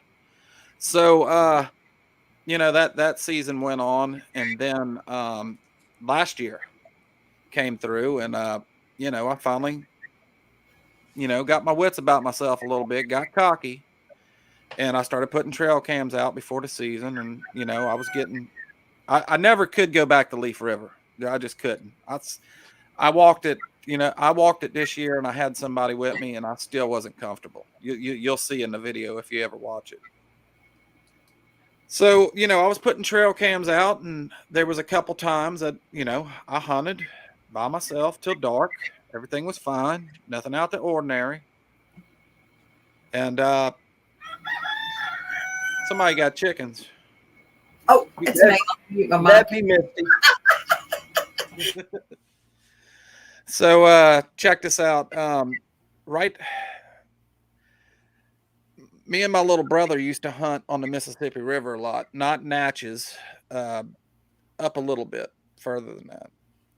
And we was putting trail cams out there, and this is whole different kind of terrain, guys. This is more swampy, like bottoms and stuff like that. My little brother loves to kill pigs. I mean, I'll kill them, but I mean, I'm more I want to kill decent deer. But this was another spot that was notorious for big pigs, just way different terrain. And I still to this day, if I go hunting, I can't get 3/4 of a mile to a mile in the woods like that anymore. I just can't do it. To this day, I can't. I gotta be close to my truck. Greg, me and you talked about that. Mm-hmm. So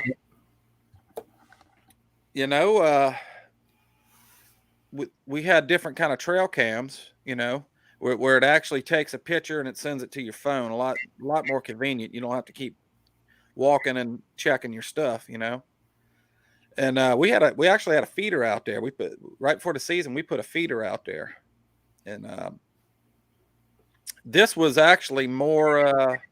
This was a little bit more remote than Leaf River. I mean, if you look at this spot on Google Earth, I mean, there's nothing there. It's just an old logging road that you drive down probably about 4 or 5 miles off the highway there, and we got in that bottom and we put a feeder in there. And I was getting good pictures of decent deer. And I like hunting there because them swamp deer are different. They're more chocolate horn than white horn. I like that chocolate horn.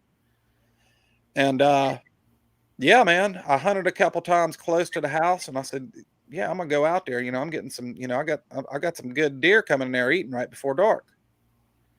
And I went down there, and when we put that feeder in, I hung my tree stand, all that.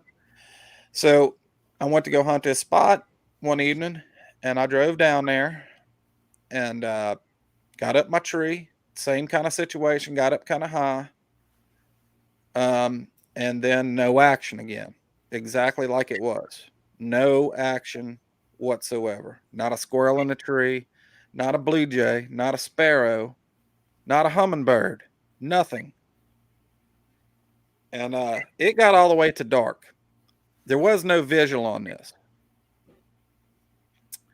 So I stood up in my stand, I'm getting my stuff ready. I got my backpack over my shoulder, and I lowered my crossbow down, and I always keep a piece with me, and I had a Springfield 40 cal on my hip because I don't, after what happened to me, I don't care if it's archery season, I'm going to have a gun.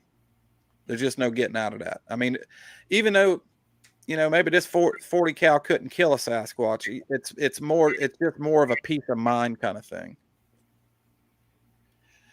So I got up, I'm getting my wits about me to get down this tree, and all of a sudden I hear a tree knock right in front of me, and not far either, 50 yards from me. Tap, tap, tap.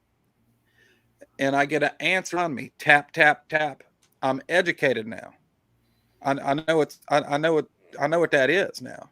It's been a couple years, and it's like once I got that answer, straight out in front of me again, I hear a whistle.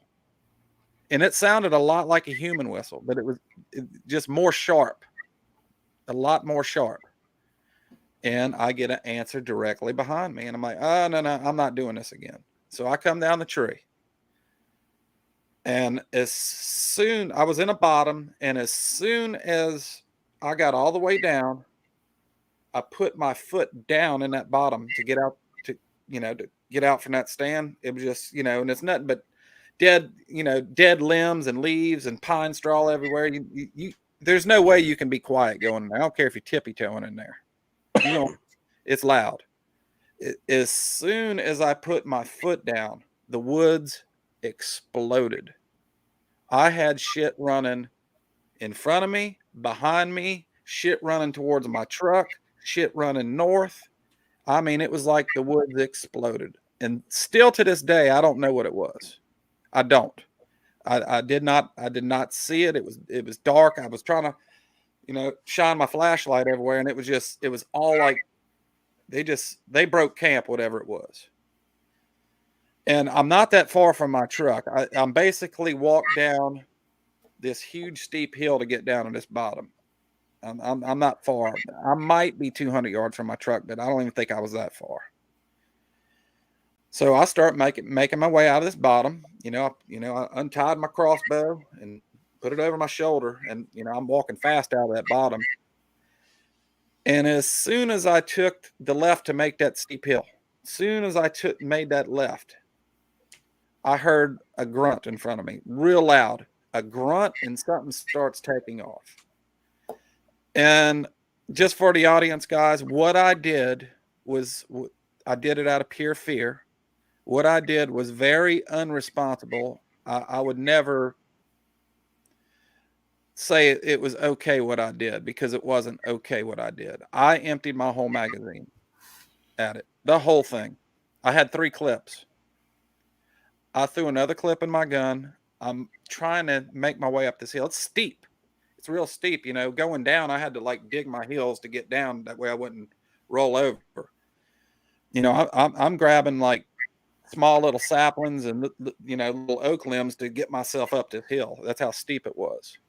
And as soon as I got on the flat land, straight to the right of me again, another grunt. And it could, look, guys, it could have been pigs. I'm not saying it wasn't pigs. I don't know what it was. I just don't know pigs that whistle and beat on trees. I don't. Did the same thing, just out of pure fear and panic. I emptied the other magazine, man. And I shot into nothing. Very bad idea. Very, very bad idea. I was just scared, man. And I made it out to the road. I got in my truck, and I did not haul ass out of there because the road was really bad going in there. I drove responsibly. I got home, and I just got to thinking. I was like, did it happen again? I don't know. Did you say whistle? Did something whistle? It was like a human whistle, but it was sharper. Was it just Shrill? a monotone whistle? Same note, just carried long? Yep. Off? Yep. Yep. That's exactly what it was. I don't know what it was. I can't. That's why, I always say second encounter, but I don't know. I can't be 100% sure because I did not see it. More than likely probable that's exactly what it was. Yeah, people say that they think it is because of the tree knocks. And look, another thing I got to tell your audience is I've had them around me my whole life. Even before my first encounter, I have heard the whoops my whole life. I've heard whoops my whole life. I've always pawned that off on maybe it's some kind of nocturnal bird or, just making any excuse. And I didn't even know that, that Bigfoot did whoops. I wasn't even sure before my first encounter I believed in it. Now, the tree knocks, I've heard that my whole life too. And I just either thought that was some asshole in the woods beating on a tree, or maybe I was close to somebody's house and they're doing some kind of construction, but I've heard it my whole life. These things been around me my whole life. I just never knew it.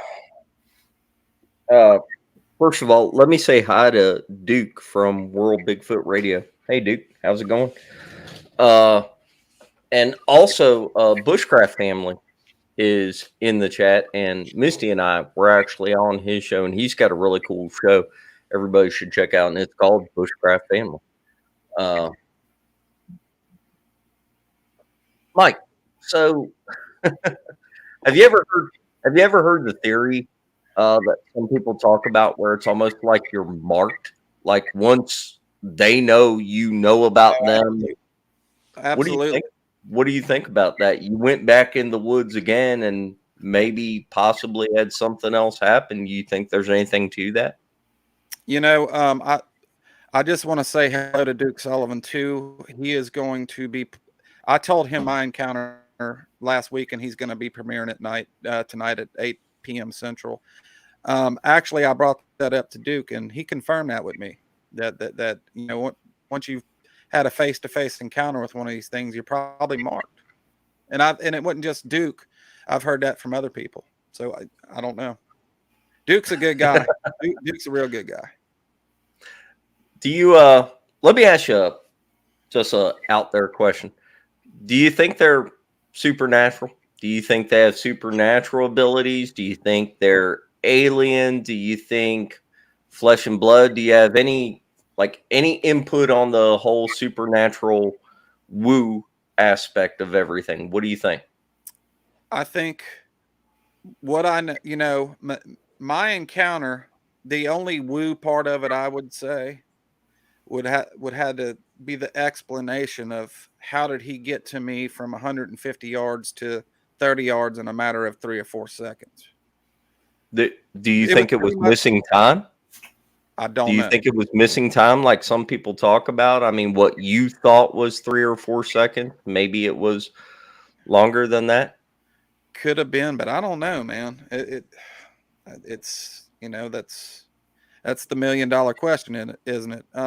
As far as what do I think, are they flesh and blood or are they woo? I think they're both. I think they're flesh and blood because they make tracks. But I've never witnessed anything myself, which I don't have a whole lot to tell, but my encounter. Right. I think they're God gifted for sure.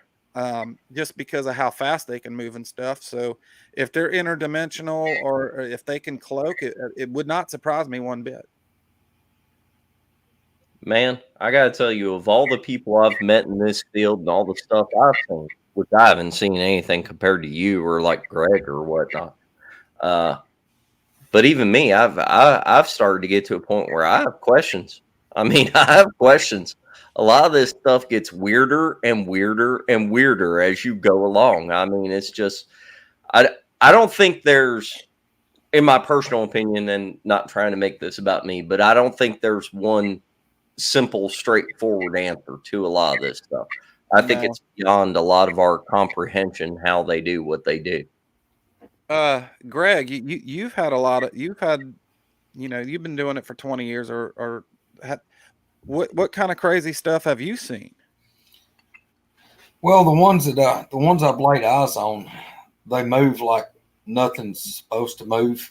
As far as the speed, the way they, go from dead stop. The one that I saw step out of the woods and pivot and look at me and then start to go back, and then he spun back and jumped, in one leap and was up in the roadway. I mean, this thing jumped to elevation of, 5-6 feet vertical, over 20 feet horizontal in one stride, just from a dead stop. He just lunged and hit the road, then ran across the road, and then it's like his stride just got a little bigger, and he cleared another big wide ditch and plowed through brush that you couldn't go through on a 4-wheeler.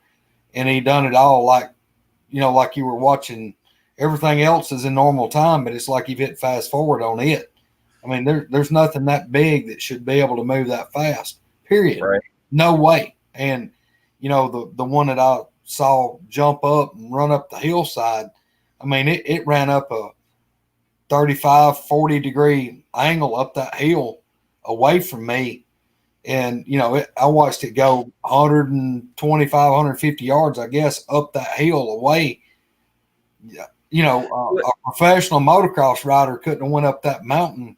Greg, on a bike when it was going up that hill, that one time that you laid eyes on it, the time when it was at the bottom and went up the hill. Yeah. Did it move? How did it move? Did it move lurpy like what Mike was talking about? Did it move messed up?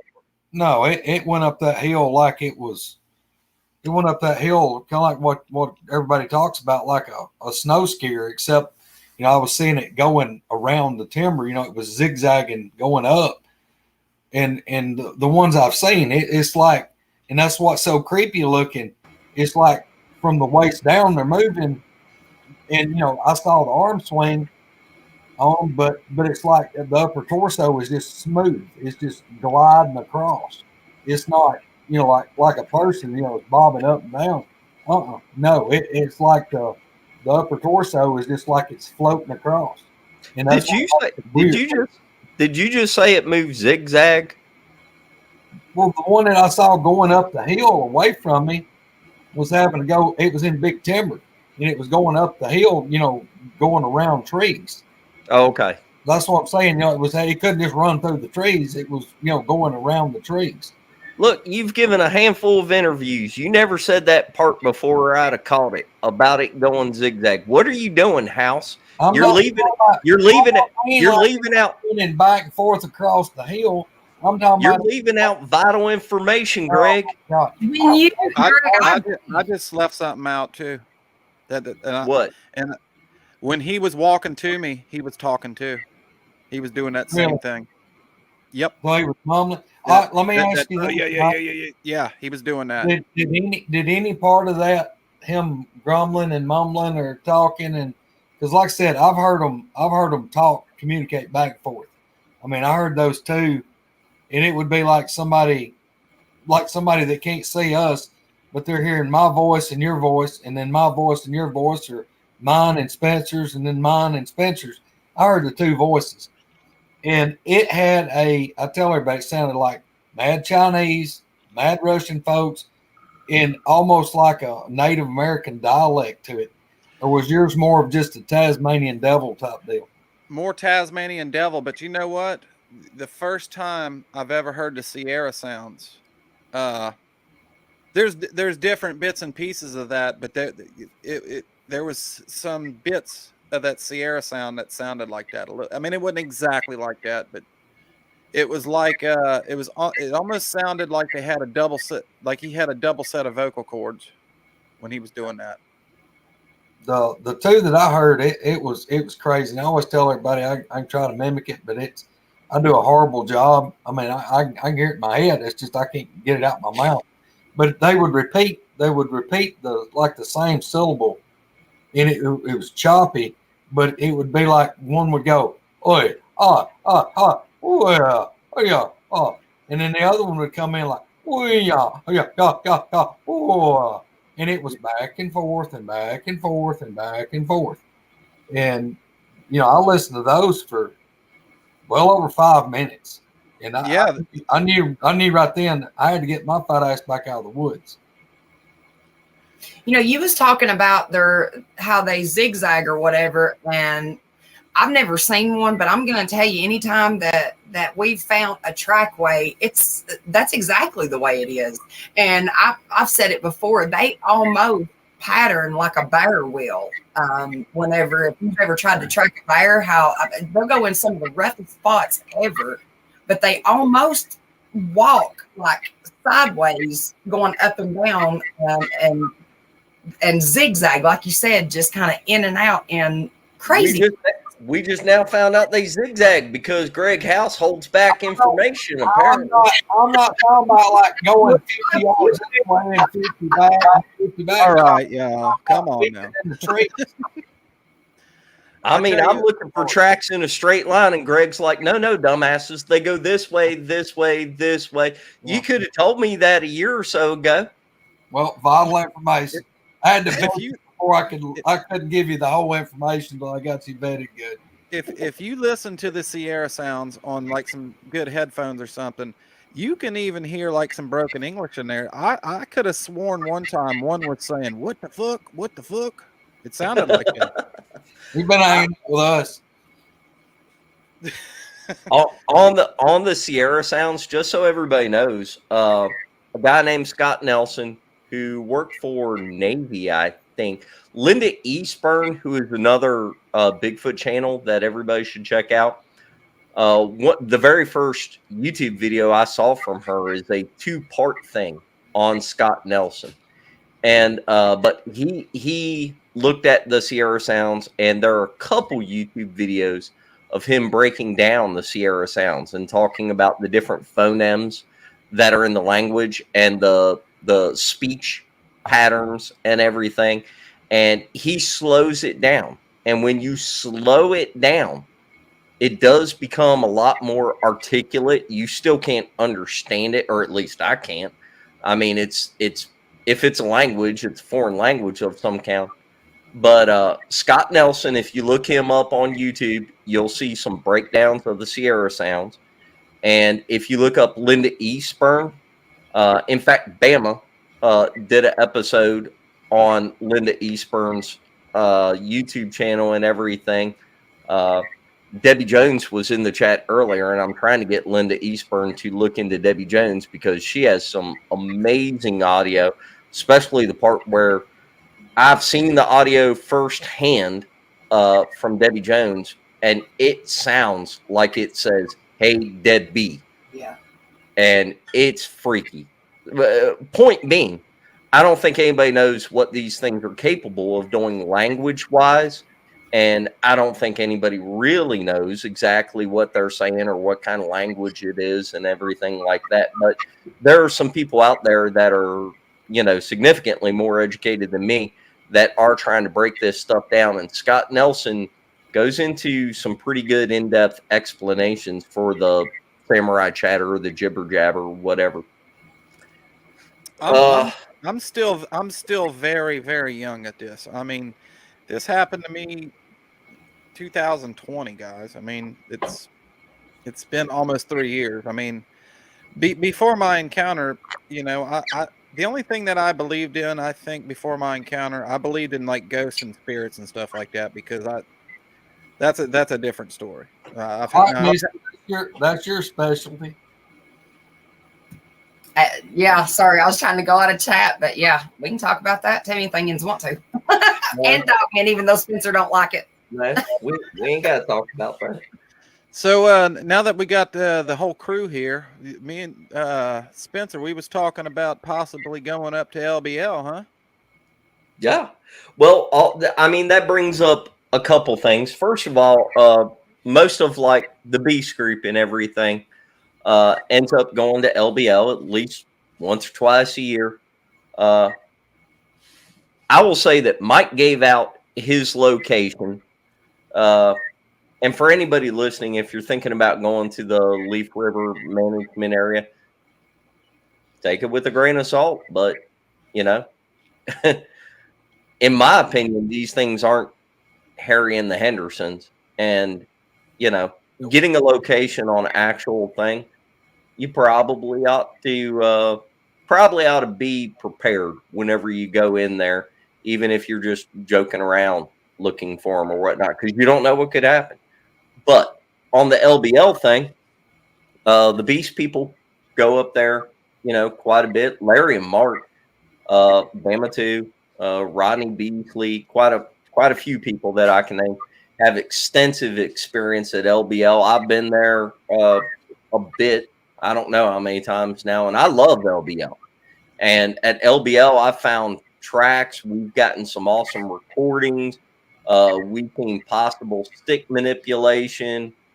Some people have seen lights or possible eye shine, stuff like that. I definitely think LBL has boogers, and I think that boogers are there most of the time, definitely in the fall. Misty and I are looking at doing a get-together, a camp out, if anybody is interested. Probably going to be at the later part of this year, most likely in northeastern Tennessee. There's a Kentucky side too, right?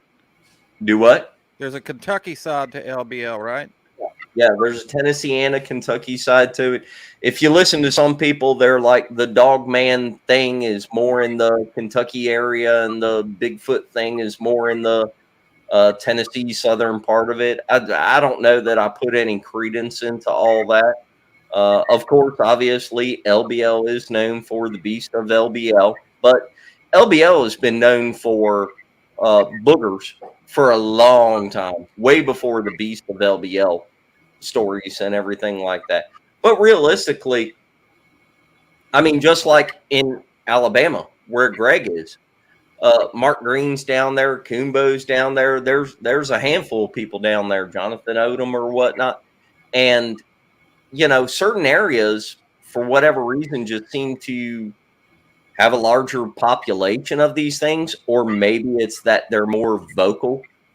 What'd she say now? What are you kidding? I'll go back and read it, Leanne. You calm down. Spence won't go there because dog. Yeah, yeah. What's your phobia with the dog man? I don't have a phobia with the dog man. I just don't want to see one. I can tell you this. Hey, were you forced to watch werewolf movies when you was a kid or something? I probably saw my fair share of them, and I'm tell you, look, if y'all were me, one time camping in the middle of Daniel Boone, and well, y'all two have seen where Eric and Kane and me and Mark and Larry and where we camped out there. I've been out there to that spot a few times. Well, when we were out there, that's when Kane decided to show me this damn dog man picture that he got from another guy, and it's from Ohio. But let me explain this psychologically. We're in the middle of the damn. This is a spot where we've heard yells. I've had rocks or pebbles or something thrown at my tarp. I've recorded it, and it would throw a pebble and take a couple steps. Throw a pebble, take a couple steps. A tree was woven in horizontally up in these other trees, like it was a 30-foot long tree, about 5-6 inches in diameter, shoved right above where the fire pit was in this place that nobody goes back and camps. We go back there, but I mean, you can tell it's not frequented, right? And we're sitting out there one night, and this is after the damn the meter thing that Chris Reinhardt told me about, the RF meter. This is after that thing goes off on like a high alert after we did a call, and I mean, it pegged out. And then Kane shows me this picture, and he's like, look at this. And it's a dog man, sure enough.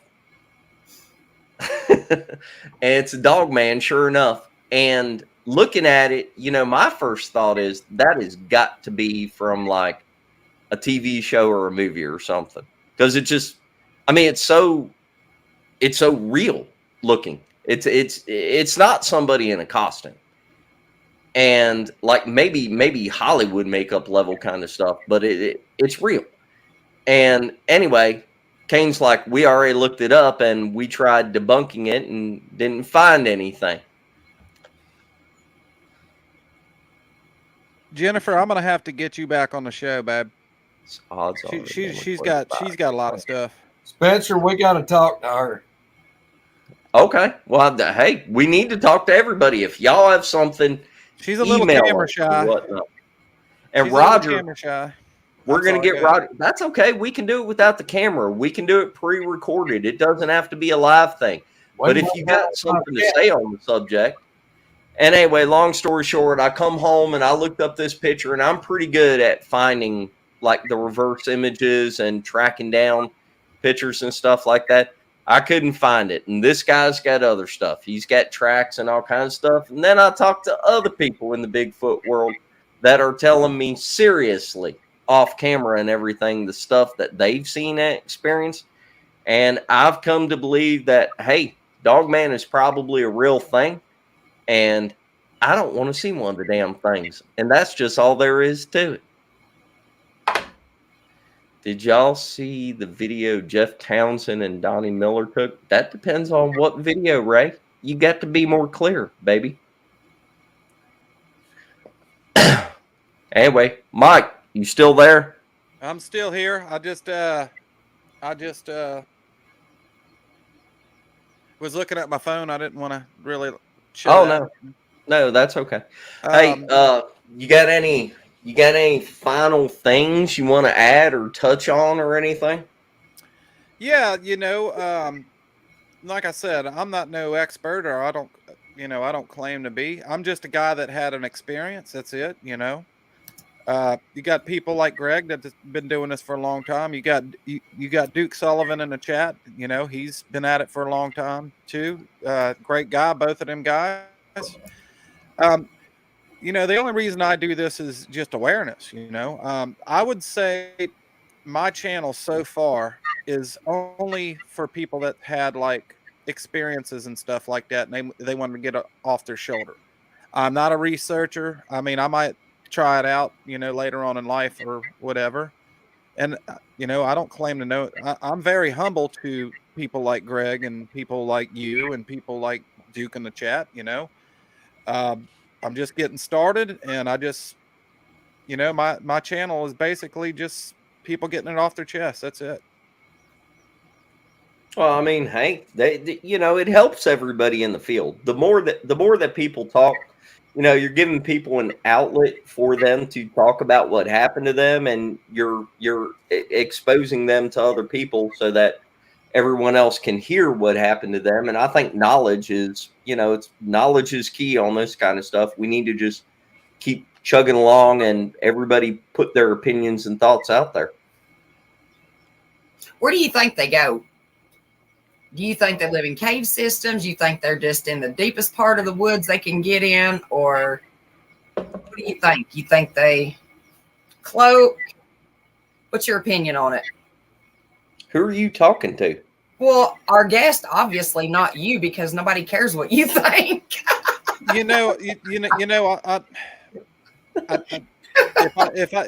If I told you I knew the answer to that, it would just be a complete lie. Who's squirrel? Wow. I think I can just think. I think they're the best at what they do. As far as living in the elements and stuff like that. I'm sure they live everywhere. I've even heard of people saying that they've seen them in like the city and stuff before. That's got a little patch of woods and stuff like that. I mean, I think they can go anywhere they want. Yeah, they're going to be one thing I think I know is they're going to be around somewhere where there's food and water. I mean, they got to drink and eat, don't they?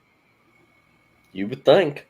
Yep. And then you have some people that think that they don't need food, that they can just get all their stuff from like energy. I don't know. I have no clue. They got to have food because they stole too many deer from me. That is a subject we need to talk about right now. Now, I was telling Spencer on the phone the other day. You remember this conversation? Yep. Now, this was years before I had my encounter. I can think of 2 times, but one that sticks out very, very, very, very much. I shot a deer. This deer was like a nemesis for me. I mean, down in South Mississippi, deer don't get that big. He was probably, he wasn't even 125 inches. He's probably 115 inch, 110 inch deer, which is big for South Mississippi. But I watched this thing grow throughout the years. He went from a 6 point. I think the next year he was a small little 8. And I think when I shot him, he was 9 or 10 somewhere, but he wasn't just a good deer for South Mississippi. And, he was like a nemesis. Every time I would try to get up on this deer, he would either come out at nighttime or he done came through. And I got lucky one day and he come out and I shot this thing, and he wasn't that far when I shot him. I would say 70 yards, maybe. I don't even think he was 100 yards, probably 70 yards, somewhere around in there. I shot this thing, Greg, and I watched this thing fall on its back and kick itself limp, okay? Dead as a doornail. And, of course, I got on the phone, hey, y'all, I killed him, man. I killed this deer, because it was like a nemesis, like I said. And I didn't, get directly out of my tree and go look at him, I took my time, and I got down there. And like I said, South Mississippi, everything's thick. So, I could see him clear as day in the, sitting there dead. But once I get out my tree, everything's like this on the side of me. So I walked to him, gone. 100% gone. It was like somebody wrapped him up in blue tarpaulin and threw him across their back and walked out of there. He had one puddle of blood where he died at. There was nothing beyond that. Not a drip, I was there for hours, hands and knees, looking just for little pin drops anywhere. I had people come in and try to help me. Nothing. Gone pecan. You've had that, huh? Oh yeah, yeah. I mean, I've had them. I've had them where I went and laid hands on them, pick their head up, look at their horns, lay their head down. The deer's dead as a biscuit. Yeah. Leave, be gone 10 minutes to get the truck out of sight of the deer. 10 minutes, come back. No way, another hunter could have come in there and got my deer. Come back, the deer's gone. I mean, absolutely gone. Here's the big puddle of blood. Here's where it was laying. I'm not in the wrong spot. I mean, just left. Leave, go get an ATV or go get a pickup, come back. Deer be gone, just like it evaporated. Just no nothing. I mean, there wouldn't be a blood trail leaving away, no drag marks, no anything. And you had your dad's deer's carcass thrown back out in the middle of the field after you looked and couldn't find it. Now that was the creepy one right there. Now that one is. Yeah, I went back over like 2 or 3 days later, and the carcass was thrown out in the field. It was stripped, but you could see where it hit the ground and tumbled, rolled a couple of times. It was like they brought it back. It's like, here, you can have the scrap. That's right. Yeah, that was creepy. That left a sour note with me as far as, you know, what the hell are these things saying, or what are they, telling us? I mean, was it a warning? Was it a, hey, we appreciate you, you can have what's left? I don't know what it meant. But yeah, that encounter of Dad's deer, that's in Tal Bronco's book. He's got that encounter in the book. Yep. And everybody should read that book. Yeah, he's got the pictures that I took of the deer. What's the name of the book again? It's that Southern Bigfoot Tales. Yeah, Southern Bigfoot Tales. It's Tal Bronco or Bill White wrote it. It's got my encounter of me seeing the one cross the roads in it, and then Dad's encounters in it. But yeah, what's the this is for Greg. Greg, what is the closest? I don't know if I want to use the scariest encounter you ever had, or what is the closest you've been to one?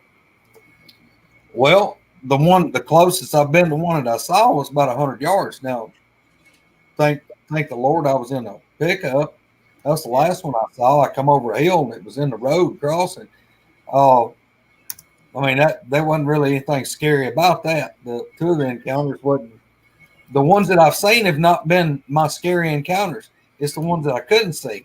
Yeah, like it was chasing me to the truck and bluff charging me, and when Spencer was talking about a while ago, when I was walking out that night, I didn't have a clue one was around, and I had to have been within no more than 8 feet. I had walked right past it, and just as I passed it, the thing right over my right shoulder, it huffed, grunted at me. And I just about turned inside out. Dude, that thing could have had me. I mean, I walked right past it. Never smelt it, never heard it or anything till I stepped past it. But dude, I've had them within 50 feet a bunch of times, and them not happy. I'm talking about growling and just raising hell, not screaming. The closest I had to scream was about 100 feet. Yeah, 35 yards. But dude, we've had them. I've had them chase me to the truck, be over in the wood line beside me in that thicket. It sounded like a car rolling off a mountain, just crashing through them chasing me. I've had them cut me off from the vehicle. That you won't be worried. Yeah. I like that. Off from the vehicle. I like that story you told me on the phone when you was hunting and that guy kept getting down on that motorcycle. Yeah. Yeah. That's and that's like my buddy Alan, which he's like my adopted brother, and I mean he was with me that day, and he was about 250 yards across the cutover from me, and that's what we were talking the other day about it. I mean, we talk about that even now. I mean, that's been probably, I don't know how many, 12 years ago. We still talk about that, just me and him riding around. And that's what usually comes up is we'll talk about it, and it's like, we'll kind of laugh about it. It's like, a lot of these people really don't believe us. I really don't think they do when we talk about how when we were driving out, we both fully expected to see some dude ripped apart and thrown up in a tree and his motorcycle in a tree up beside him. Because I mean, it's crazy. It's absolutely crazy. Um, At some point, we have to have a show with like you two and maybe Mark Green on here. You know, Yeah. a bunch of hunters just going over. I'm, Uh, I'm supposed to talk to Mark. Yeah, comparing details about everything that happened between like at least the three of y'all. I can name all 5 or 6 other people, but I'll get y'all back on here to go over all of the stuff, and we'll like dot I's and cross some T's and see if anything uh, is similar from it. For Greg the Hunter, whenever you made the comment about does anybody have thermal footage? Just so you know, if you will go back and watch Beast TV, the YouTube channel, Sawdust Beast. I don't know if it was on Mark or Larry's channel. It's on one or the other, either Beast TV or Beast of the Woods. We possibly caught some thermal footage ourselves in North Georgia. We went over it, not saying what it is or what it isn't, but the squeaky thermal footage that was captured in Uwari, in my opinion, that's really good thermal footage of a booger. And Stacy Brown's thermal footage from Florida, again, that's some really good thermal footage of what I think a booger is. But it's out there. Everybody just has to understand that a lot of this stuff, it's not all under one heading, and it's really hard to find and everything. You got to kind of know the people and know their channels and everything. We saw deer hindquarter with leg attached up in a huckberry a few years ago. Spencer, before we get off of the thermal, I don't even know if I've even told you this, and you may have known it. Probably not. You didn't tell me about the zigzag. Why would you tell me anything about the thermal? Well, I ain't gonna let that die. Well, back on the thermal. The first time that I was really around Coonbo and Troy and Cheryl and all them guys, they come out here and actually I went up to Coonbo's farm and got invited to come out there on the outing and meet everybody, and we stayed up there at his grandmother's old house. But we came back down here and done some boogering that night. And from where I'm sitting right here, just behind through this wall, it won't be 300 yards. It's across the highway. We went down and we done some calling over there, and we got some good sounds that came back. But Nate Boland had his thermal running, and where we were at, we were down in a hollow by the river, and up on the hill up from us, 100 yards, I guess, maybe not that far. But Nate picked up some thermal, and he got two hits that were together, and it was like they were moving together on the side of that hill, like they were watching us, and then moved around. But yeah, that's on the Big Dog T2B. But Nate got some pretty decent thermal that night right here. I wouldn't mind seeing that. Big Dog T2B is another channel that everybody should look at. Coombo has been on there a lot. A lot of people that Jack has talked to I mean, it's good interviews, people. This is all stuff outside of the mainstream Bigfoot circuit. You know, you've got to know the channels and everything. Sorry, Misty. I got a question. Quiet, Ray. Quiet. I got a question for Greg and Misty. I'll start with Misty first. Misty, have you had an encounter with a Bigfoot?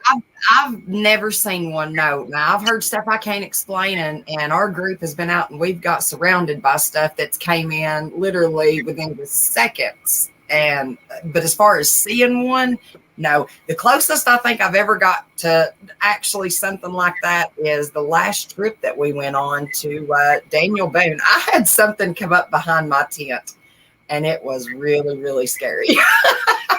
And it wasn't a bear. That was the first night. All right. I can't look.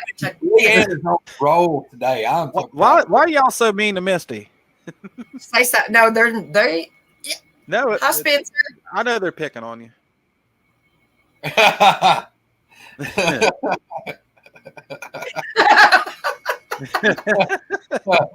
Greg, when you Did first she started, mute me? Yeah, you were muted there, Megan. Wasn't me. Greg, when you first got into the Bigfoot stuff, like when you had stuff happen to you, was you worried at any point about like ridicule and stuff like that? Terrified, horribly terrified. Me too. Puzzled by it to start with because I didn't know what the hell was going on.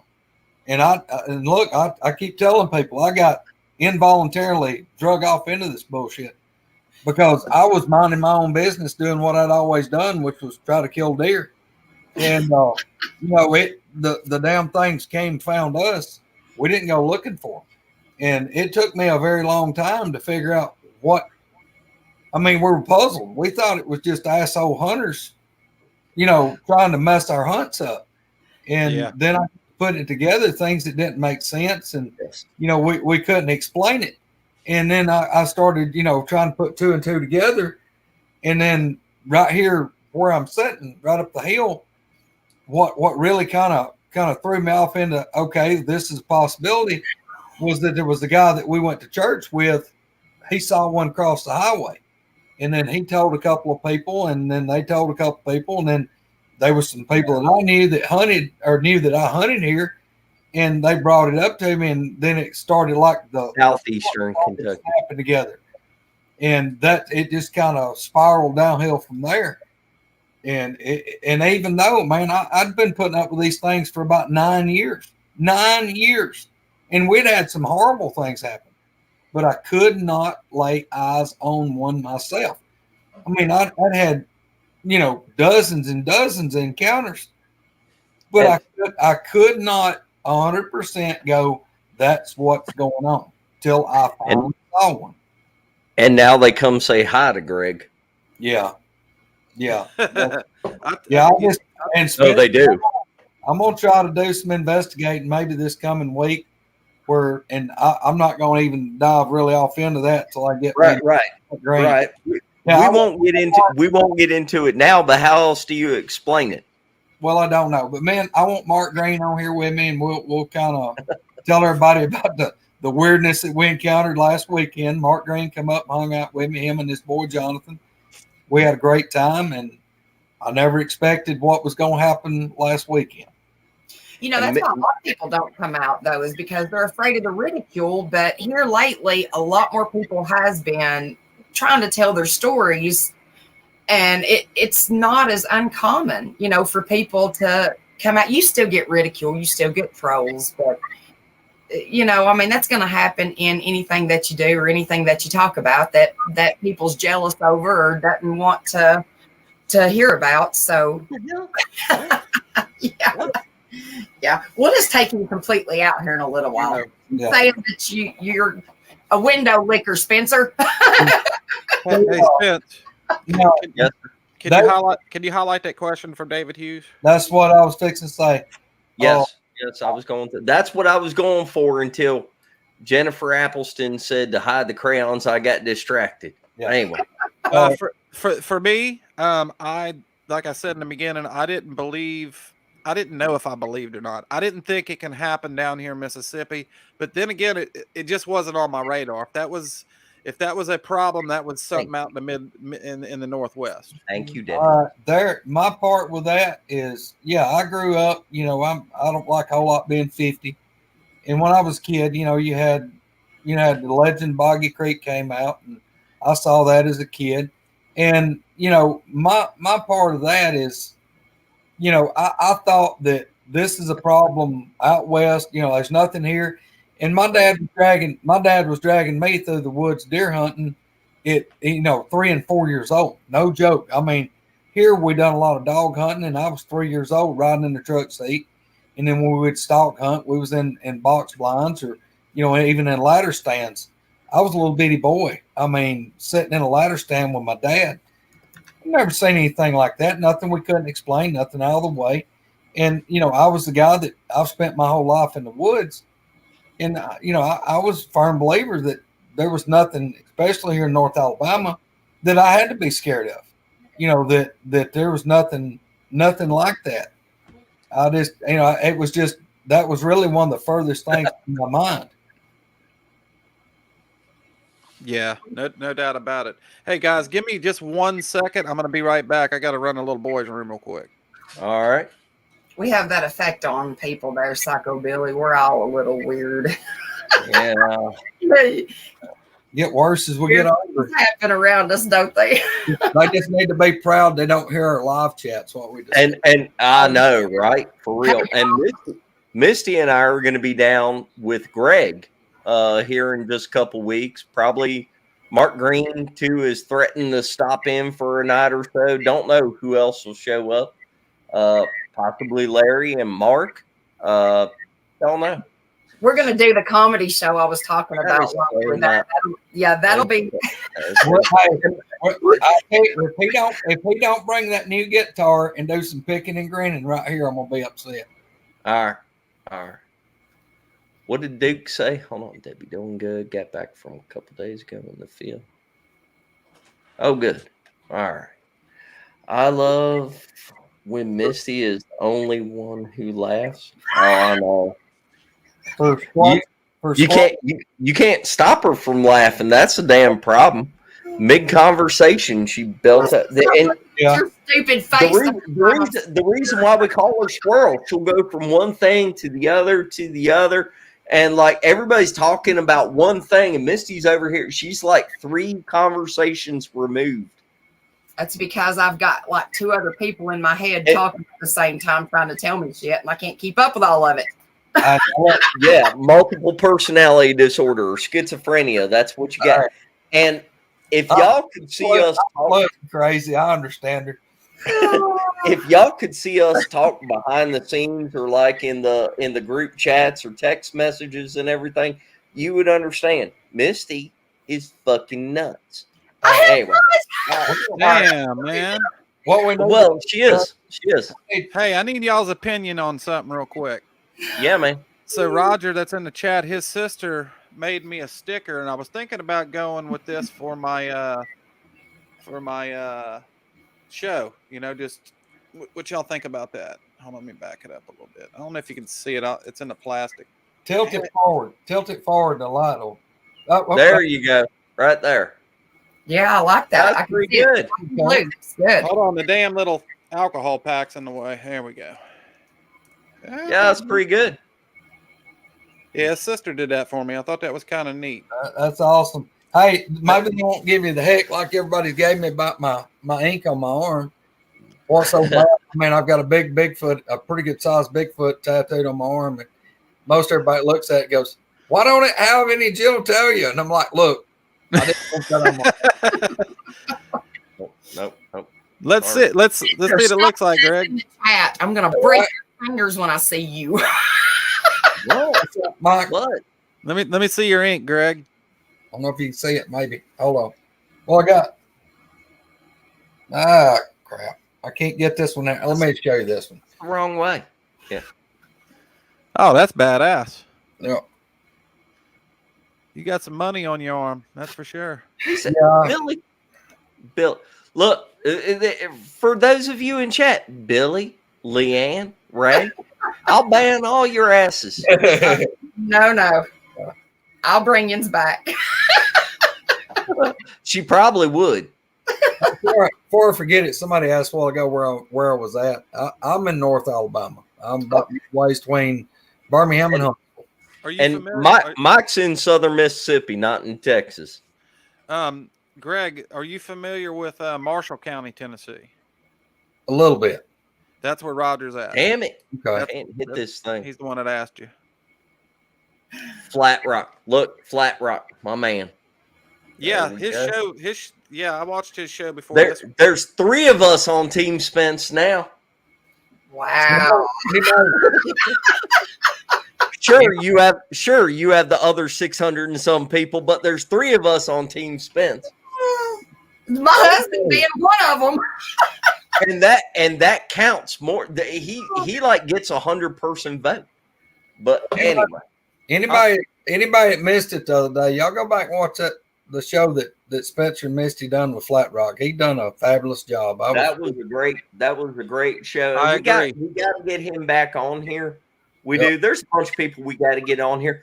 Roger, Roger, talk to Mike and get my phone number or whatnot. But I would very much like to have people see an interview with you. Of course, they can also go on 600. Misty the Goat. Misty the Goat. Cashew, I tried to like make you a mod on here, and I don't know. I think I did something wrong. I can't figure out how to do it. I just added Cashew. Cashew's awesome. Y'all leave him alone. Cashew's everywhere. She's a professional YouTube moderator. That is what she does. Yeah. And not only that, but she, for everybody that doesn't know, and I don't care what anybody thinks, she hooks us up with a lot of other people. She brings people to us. She brings us to them. She introduces us via email and on YouTube and everything. And I love Cashew, and I can't figure out how to make her a moderator, but I will. Hey, Oh, yeah, that's going to happen, hey, man. I can tell you how to do it real easy. When this is the way, because I couldn't figure it out either, how to make people mod. When this show, if you rewatch this show tomorrow and you see all the people in the chat, you can click on her name and then a little bar will drop down and it will say add moderator. That's how you do it. That's how you do it. That is not the way that I looked it up, and the way I looked it up messed up everything for a while till people couldn't comment or all kinds of crazy stuff.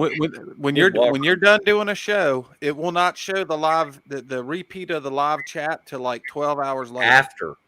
It's after, not during, because if I click on the three dots, anybody right now, I just clicked on Katie G. Hi, Katie, by the way. Love you. You can. It says to put the user in timeout or to ban the user. Right, Those are not the options I'm looking for. But except later for Misty, on, it will I'd tell like you to different. ban her ass. Like if you look at it, say tomorrow, and you click on that person, a different thing will drop down, and it will say all that user block. But it also you'll get the add moderator button too. That's how you do it. Okay. Well, now I'm gonna make Misty's husband, who's never on here, and Flat Rock moderators, because at least they're on my side. Everybody else, I don't want y'all to have the power to ban somebody. Anybody that's like Team Spence, you'll ban their ass. Hey, you keep on. Next episode, Misty will come back looking like the weather girl. She'll sway them back. Misty already tries to look like the way she reaches up for something over top that camera and shows everybody everything she's got. Your mind is just always in the gutter. Yep. I'm not in West Virginia. I'm in Southwestern Virginia, not West. Those are fighting words. Virginia, not West Virginia. Yeah. Yeah, what's the? I mean, I know it's two different states, but does Virginia and West Virginia not like each other, or what's the deal with that? Dude, people up there touchy about that. I met some people down here on the lake last week, and they said they were from West Virginia. I said, "So you're from West Virginia or Western Virginia?" And that lady looks at me and goes, "Oh my God, you actually understand the difference." I said, Yeah. So. Look here. The shirts. Check this out, Katie. Oh, Hold the on. Rebecca Green and Mark Green shirt. There you go. That's what I'm talking about. Team Misty. Ah, It's the damn pigtails. It does it for everybody. Yes. Wait, look. You know, we do need periodically to see that Go away, Kate. the Mark Noble classic video. It needs to be aired. We can't let that slide. Which one? The Mark Noble production that he did. Oh, no. Show that, maybe. Yes. Do you have it? I think. Oh, that's Everybody, they keep sending me damn videos where they do these stupid apps where you take somebody's face and put it on somebody else. Before they aired that on the show, the night before, Misty and Mark and me were on a live chat, And I laughed so hard that night that my ribs hurt for 2 days. I don't want to hear. If Larry goes down to Greg's place with y'all, I'm coming too. Greg, can Debbie Jones come? Oh, I bet He said yes, Debbie. Where? And we won't let Larry come without you, because Larry's an ass and he would come without you. I didn't figure Larry could come through the week, so I didn't know. Larry can come through the week. Larry's got seniority. He can take time off. Where in the hell is Barry Brown? And I hadn't seen him in the chat. We talked yesterday, and he was like, I might ask Spence if I can come on the show too, this, that, and the other. He wasn't in here that I know of. No, I ain't seen him one time. It's okay with me. It's a show. You got to ask him. A couple days ago. Well, anyway, hold on. Let me go through the list of all this crap before we get off here, because I always forget this stuff. So, if anybody has anything that they want to talk about or whatnot, please feel free to email us and we'll get back with you. Except for Eric. Man, I just forgot about that till now. I meant to call you last week. I will call you in the next couple days, dude. Thank you for emailing me. And Misty, who are all the people that we're supposed to talk about? Hey, Iron Dog. Farm State. Mark and Rebecca Green. Don't ask them, then not listen. They made my shirt, by the way. Rebecca Green did. Made Spencer one. They made me one. Damn, I should have wore that shirt. Should have. Cedar Creek Bottoms Farmstead Life on YouTube. Yes, and they're awesome. It's an awesome show. Chris Reinhardt with Discover Sasquatch. Kyle with Encrypted Encounters. Mark and Larry, obviously, with Sawdust. What? Encrypted Connections. Encrypted Connections. Yes. See? Cam Buckner, Dixie Cryptid. I got to throw that in there because I love Cam and I love listening to Dixie Cryptid. Our SAS group, we're not on YouTube, but we got a Facebook page, Southern Appalachian Sasquatch Seekers. Joe Pass, the Squatching Cowboy. Everybody should watch Squatching Cowboy. Can I awesome. say a few? Yeah. Yes, sure. Go ahead. All right. Let's go with Standing Goats Rescue. That's Donnie Miller's channel. Donnie. Yep. Let's go with World Bigfoot Radio, Duke Sullivan for sure. Let's go with Encrypted Connections. Like you just said, let's go with Long Island Bigfoot. That's Mike Colantonio, good friend of mine, very great guy. Yeah, that's kind of my little circle right there. Man, it's hard. It's hard. We know so many people that we forget people, and please don't nobody hold it against us. Can't help it. It's going to happen. He's got a lot of different stuff. He does a lot of different topics. He has a really good show. Bigfoot Lake, I forget about him all the time. He retells a lot of accounts from like way back in the day. Well, like historical Bigfoot accounts. He retells a lot of them, and he does a good job and everything. Big Dog T2B that we talked about earlier. Now, if you want like some real in-depth like research kind of stuff, Big Dog T2B. Look at literally the capital T, number 2, capital B. Big Dog T2B. And that's Jack Oberchurch. Is that how you say his name? Overkirk and Nate Boland. Yeah. That's kind of like my group of guys, which is Jack. That's like Coonbow. That's inside baseball right there. And we already mentioned Mark and Larry, and I have to mention Mark and Larry. I love them both, but have to mention them because if I didn't, something would, somebody'd say something about it. But other than that, Bama, just follow Bama in general on Facebook and everything like that. But anyway, everybody. One more thing. Yeah. Tune in to World Bigfoot Radio tonight. I've already told my encounter, but he's gonna premiere it tonight at 8 p.m. Central Time. Well, and Duke will have a much bigger audience. Yeah, so before I forget it, update on Coonbow. He's doing better. He had his surgery a little over a week ago. Well, actually, this coming Wednesday will be 2 weeks. He's getting better. Surgery went great. Surgeon was really pleased. I think he kind of overdone it a couple of days because he was feeling really good from the pain meds and kind of wishes he hadn't done that. But he's doing very well. Should make a great recovery. I'll probably call him here in a few minutes, but he's doing well. And before I forget it, Misty's Aunt Donna had a birthday this last week. Happy late birthday. Yep. Yeah, guys, just and I appreciate everybody that's in the chat, everybody that ain't got tired of me coming on.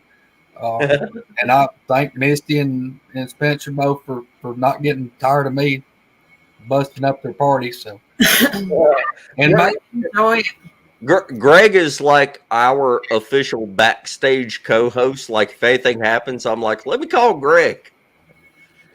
Yeah. And Greg, when you get some time, I need you on my show. For sure. We can probably do that. But you got to do at least 2 or 3 shows with Greg. He's got he's got a lot. Yeah, well, we've got to figure out. I've been thinking about this too. You may have to do one that ain't on a Sunday. Figure out what days you're going to be here. We may have to go live from the man cave for a little excerpt in and update folks on. Oh, we can do that. We can do that. We'll have a live thing for at least an hour or so. Just all of us sitting there and cutting up and everything. And especially if anything happens. And if y'all haven't seen it, if you don't watch Mark Green's channel, when Mark Green and his son, Jonathan, came up to visit Greg here just a couple weeks ago, they found an abandoned campsite with tents tore up, sleeping bags left there, the poles for the tents thrown in a whole other direction, and everything like that, literally a couple hundred yards away from where Greg had most of his experiences, because he was taking them over there, showing them the area, and they found a campsite that was all tore up. And they also got some pictures that are pretty interesting, I will say, but we'll go over that at some point later. That and Jonathan about got eaten by a rattlesnake. Yeah, and that was a big-ass rattlesnake, too. Yes. You daggone right. All right, people. We are out of here. And thanks, everybody, for watching. There was a lot of people in the chat tonight. And we're going to stay in the studio for a minute, right? Yeah. Yep. Oh, Yeah. okay. Oh, here, hang on, Mike. You want to see the video? I'll show it. What? He does. I knew it. I knew everybody just fall in love with fucking Misty because you got glasses and pigtails and cute and everything. Everybody fucking loves it all Misty. Spencer gets fucked. Misty just gets invited to everything. What the fuck? I'm just sitting here like feeling bad about all this stuff. What the fuck? Balls. Idiots. All that shit. All of it.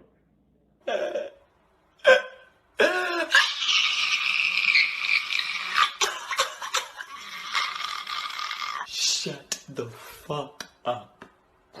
Shut the fuck up. You did. How wonderful is that? You didn't tell the backstory for why I was saying that. He told. You didn't tell the backstory. It doesn't matter. Yes, it does. You are such a punk ass. That Mark Newbill. Mark Newbill goes down in infamy for that. I'm telling Misty, you, because for 2 days, I laughed so bad. I got invited to Mark Green's property, and I thought Misty didn't know about it. And it's not my place to say anything and invite somebody else to somebody else's property. Shut up, Ray. And I thought I was feeling bad about it because I was like, what about Misty? And finally I asked him, I was like, dude, can we invite Misty? And he's like, I already invited her. I was like, what the fuck? Nobody tells me anything. And then Misty, I had already sent her the video. No, I just then sent her the video where I was like, I was feeling all bad about it because she was like, yeah, I knew about that. I just can't make it. I was like, damn it. And then they make a stupid damn video about me because I felt bad. See, this is why everybody should not be Team Misty. Y'all have no idea. He's the Iron Daughter. He deserves Iron Daughter. everything he gets. We have a That was good good shit right there. we have a good time on this show. We're not professional in the least, but at least we have interesting guests. That's what's awesome about this show. And guys, for it ends, what I always forget to say is Mike, what the hell? Mike, all our live chats, what I look is family. Guys, big love out to every one of y'all. Big love. And all right. Yeah. Anyway. All right. Before we go, I I guess I'll tell them one more time about my channel. That cool? Yes. Yeah, we'll put a link at the end of it, Mike. Okay. Yeah. It's just it's Red Creek Mafia 777. It's the only Red Creek Mafia I know of on YouTube. If you come to the show, you know it has my email and stuff, and I get a lot of people that email, you know, encounters. Some want to go live, some just want to talk about it, you know, that kind of thing. And hey, my show is pretty much strictly about encounters and people getting it off their chest. That's it. And our show is just we throw shit and hope it sticks. Oh anyway. yeah, man. You just convinced me. Sharon. You just convinced me that I've got to spice my fucking channel up a little bit more now. You never know what's going to happen here. I don't know if people need to spice it up or not, but in my personal opinion, if you're just talking normal to other people like you would face to face or sitting around a campfire or whatnot, I think it comes off better. I think it comes off more realistic and everything. And we're not trying to be super professional or full of pretenses or anything. We're just doing the way that we always do it. All right, people, we're out of here. Enjoyed it, Mike. Thank you. Chris, thank you for being in the chat tonight. And everybody else, check out Mike's channel and everybody else that we talked about. I can't remember the list, but it's long and distinguished. And thank you, Duke, for showing up. What was that, Misty? You're going to be on whose channel tonight? At what time? I'm going to be on Duke Sullivan's World Bigfoot Radio. We actually did my encounter, but he's going to premiere it tonight, so I'll be in the chat and stuff like that. Duke, cool. I can't say enough about Duke. He is a great guy. Yep, and thank you, Duke, for being in the chat. But anyway, all right, y'all, we're going to bounce, and we will see y'all next week. Thank you, guys. Bye, y'all. Take care.